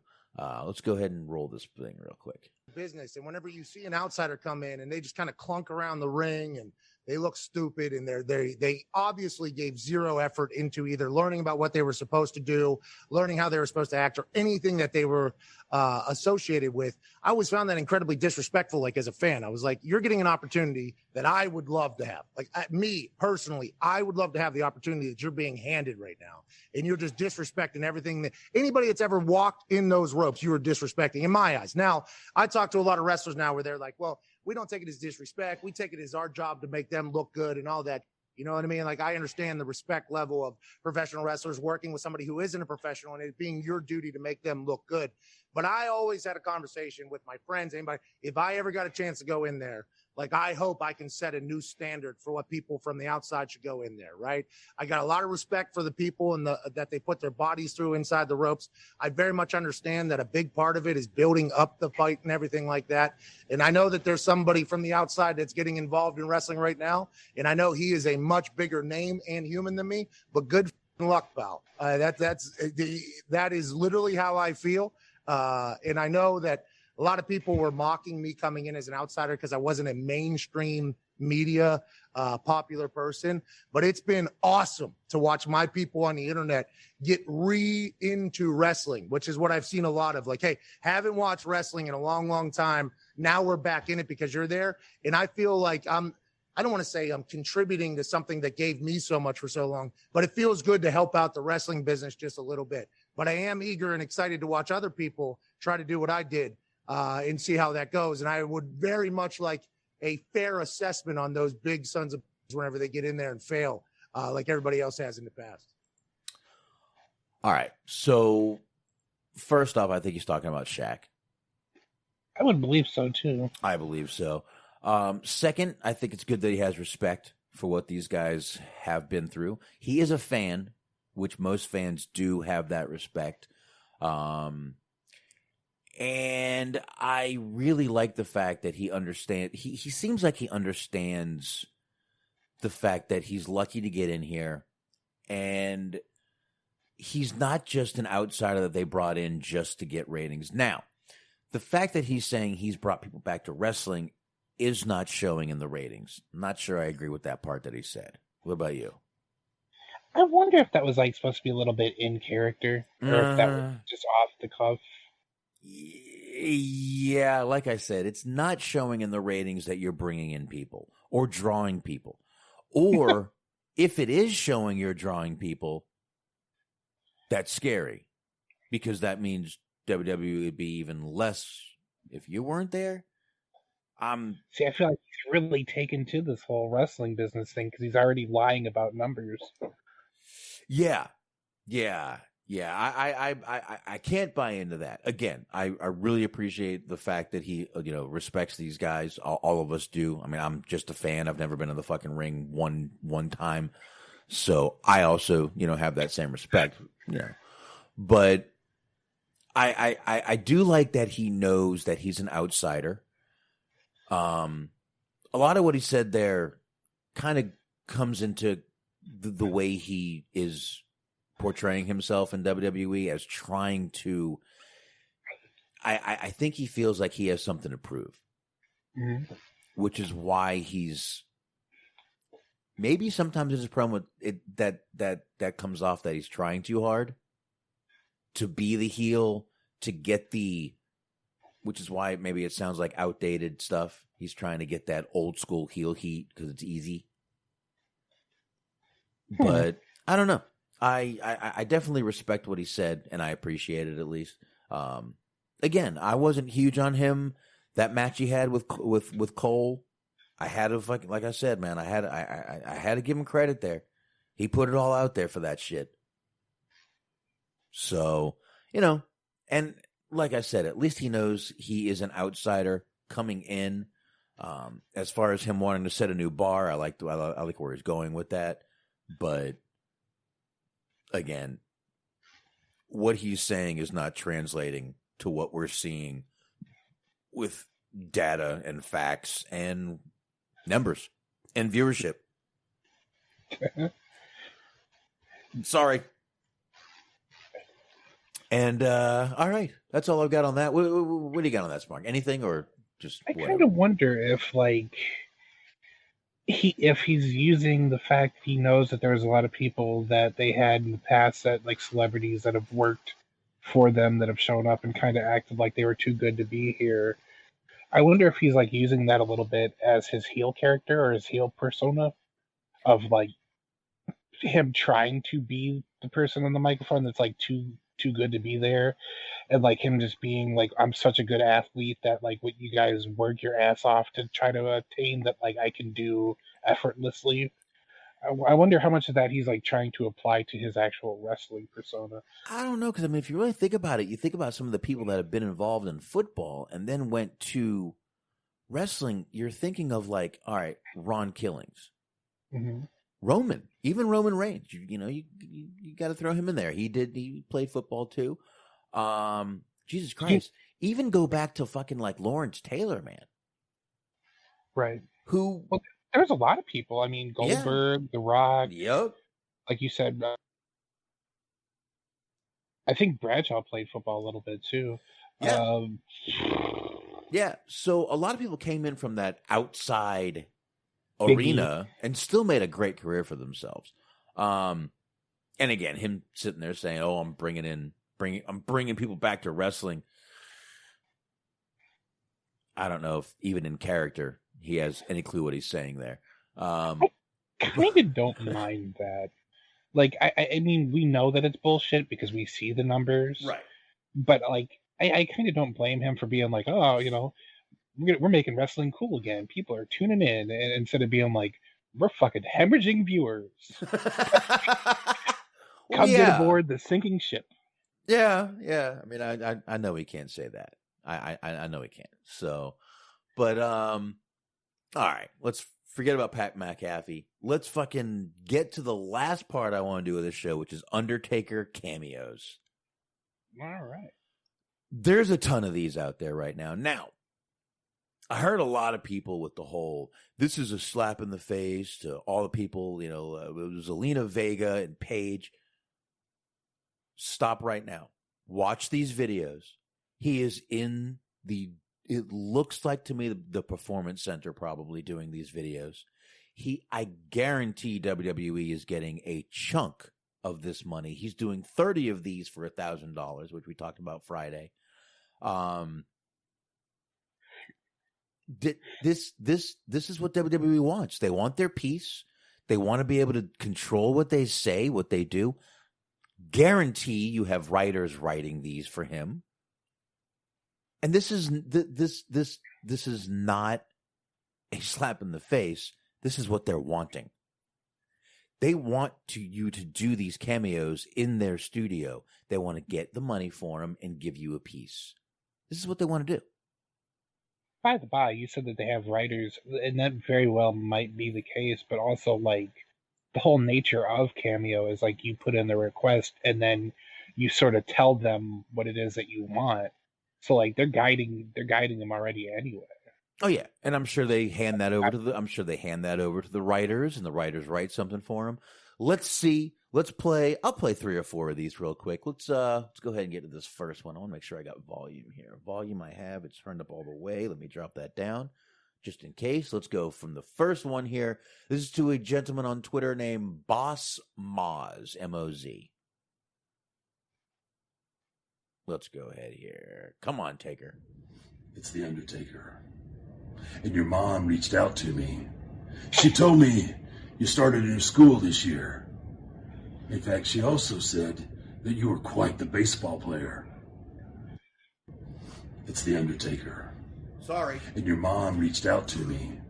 She told me you started a new school this year. In fact, she also said that you were quite the baseball player. Okay, that was it. I don't know if it was more, but that was 14 seconds. $1,000. Well, there's more because this is the same guy. Here we go. I just wanted to reach out and tell you it's going to be okay. You just keep waking up every morning and putting one foot in front of the other, and it's all going to work out eventually. You can do this. I have faith in you. And The Undertaker is telling people to wake up? I also like how it seemed like it was going to be like this, like, old school style burn. Because it made me laugh. The first half of the video was, your mom reached out to me. Yeah. Now, this is all one person, by the way. So I'm just going to play them all. I'll play them all. Let me go ahead and get back up here to the first. That was the second one I just played, correct? Yeah. Okay, that's the second. This is the third. Let's go to the third. Here we go. It's the Undertaker. And all the votes have been cast, and they've all been tallied. And it looks like you, Robbie, are the greatest Undertaker fan of the last 30 years.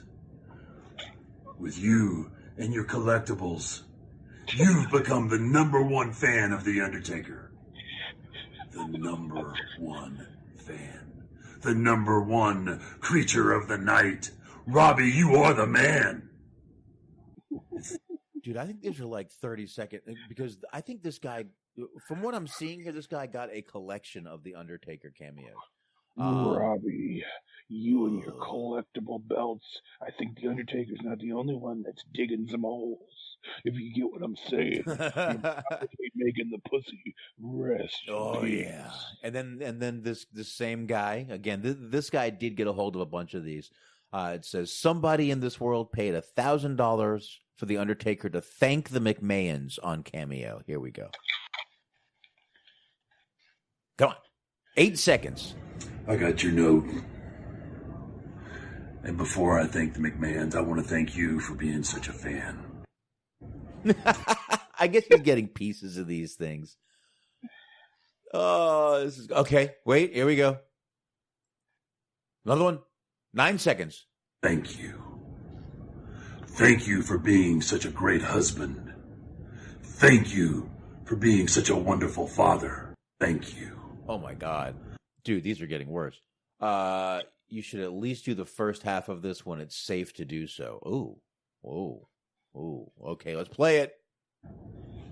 You should give your mom a big hug and tell her it's from the Undertaker. You should give your Wait. What? These huh? You should always clean up your toys. Now, I just want to. Now he's in full Taker gear here. He's got a purple drape behind him, and he's got the neck tattoo like blurred, but it's still there. Oh God! All right, this caption says AJ may have gotten their $1,000 worth here. Here we go. Ooh, 19 seconds. And AJ, you're fine. Real fine. Oh, shit. Darrell, and anybody who doesn't like it, can rest in peace. In your fucking face, Darrell. Poor Taker. Oh, another pep talk. The guy says, but this one takes some terrifying twists and turns. Let's see here. We got 15 You seconds. take day by day, step by step, and each day things are going to get much better. And one day, your heart surgery will be a distant memory. But I won't, because I'll be haunting your dreams. Dude.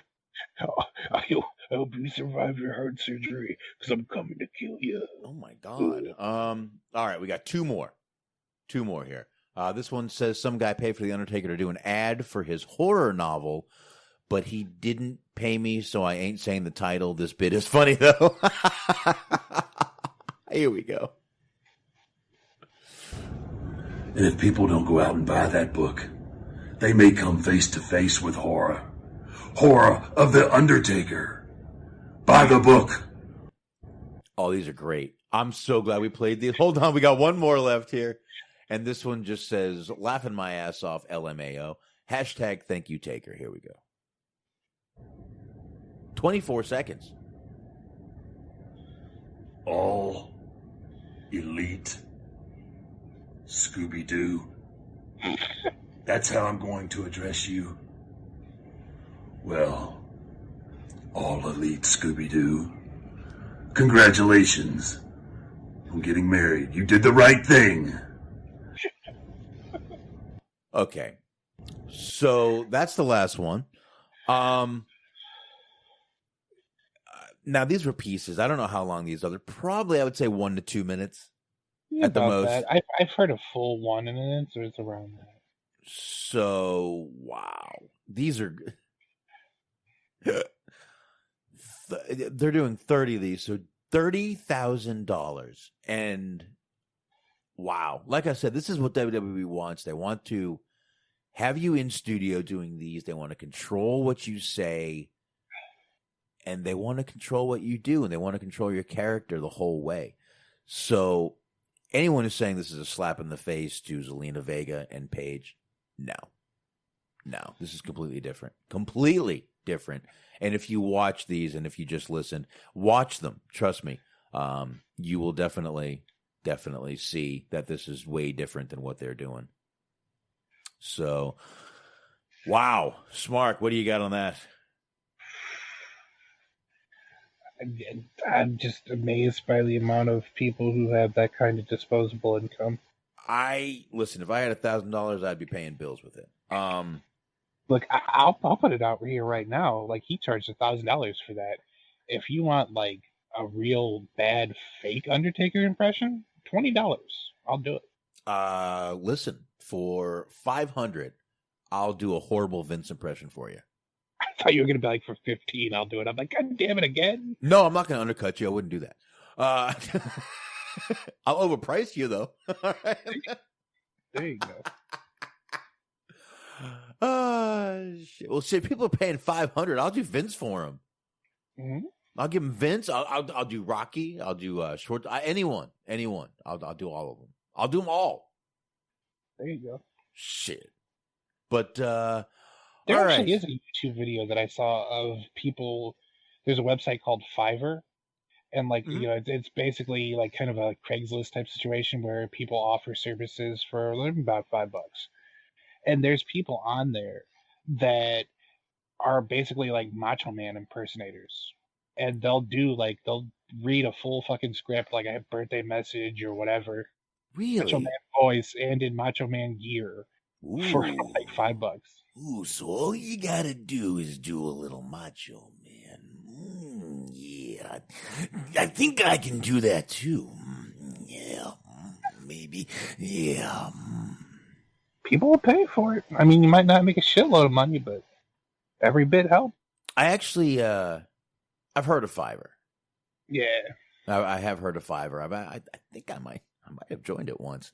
I should look because I think I did it when I first started the THT, and when me and Shaheen first started it, and I think I joined it back then. But I don't know. I'll see. I should. Maybe I should. Shit, if I could get paid for fucking sitting there doing voices, my God, would I love that shit. My God, if I could get paid for doing this, I would love this. Right? I'd do this every day if I got paid for it. Not for 3 fucking hours. Jesus Christ, you guys would get an hour max. You get 20 minutes. Make it work, fuckers. Nah, I'd give you a full hour. Maybe an hour and 10. That's basically what the Observer does. They're on from like 3:05 to 4 p.m. Ooh. There you go. We can go on at 6:05 p.m. How about that? Yeah. All right. So, on that note, we will finish this show off right here. I am going to go ahead and pour up my last shot for the end of the show. Hopefully there's not another one in there. Oh, yeah. Exactly one more in here. 5 shots for the night. Nice. Not bad at all. In the meantime, I need to find our music that we end this show to. That's kind of why I'm killing some time. I'm not sure. There it is. All right, finally. Jesus, gotta stop letting the kids use this fucking computer. Damn millennials. They move shit everywhere, and I'm like, how did you even do that? Not really sure. Just do it on purpose. Like, it doesn't even have to do with anything that they want to do. They just do whatever they want to do on the computer, and then, like, right when they're about to get off, they just, like, move shit around. Yeah. They don't even know how they're doing it, but, all right. Real quick, let's go ahead and get some music going here, and we will go ahead and knock out these plugs one more time as I do a shot. Hi, Marks, Cheeseman, Mojo, and G Wiz. Want to check those guys out right there. You can check them out 8:30 p.m. Eastern Time on Sundays on the Metal Mitt Network right here on Mixler.com/Metal Mitt, 2 T's and Mitt Network. Definitely want to check those guys out. And, of course, Bobby Anthem, Bobby Blades, The Inhuman Experience. Check them out on all the usual podcast platforms. You, once again, will not be disappointed, I promise you. It is definitely more than just that one show. And, of course, the Unscripted Wrestling Podcast there on Blog Talk Radio. Find them over there. And on all the usual podcast platforms. And Stephen Milan, once again, thank you for sharing the show everywhere you do. Find him on Letterboxd, BOXD.com/Stephen Milan, 2 L's in Milan. And you can follow us on Spreaker, Stitcher, iHeart, Spotify, Google, TuneIn, Player FM, anywhere you find podcasts, you can find us. Go ahead, Smoke. All right. Well, since it's past our time zones. Go ahead and wish everybody a happy Thanksgiving. Be safe, have fun, enjoy yourselves.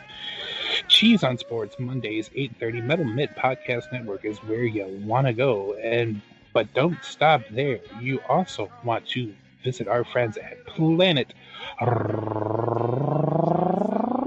Raconteur, the Planet Raconteur podcast with Bobby Anthem, Papa Dave Sincere, and Yuck Nasty. 15 episodes, standalone stories, interviews with authors, anything that you want, they have it.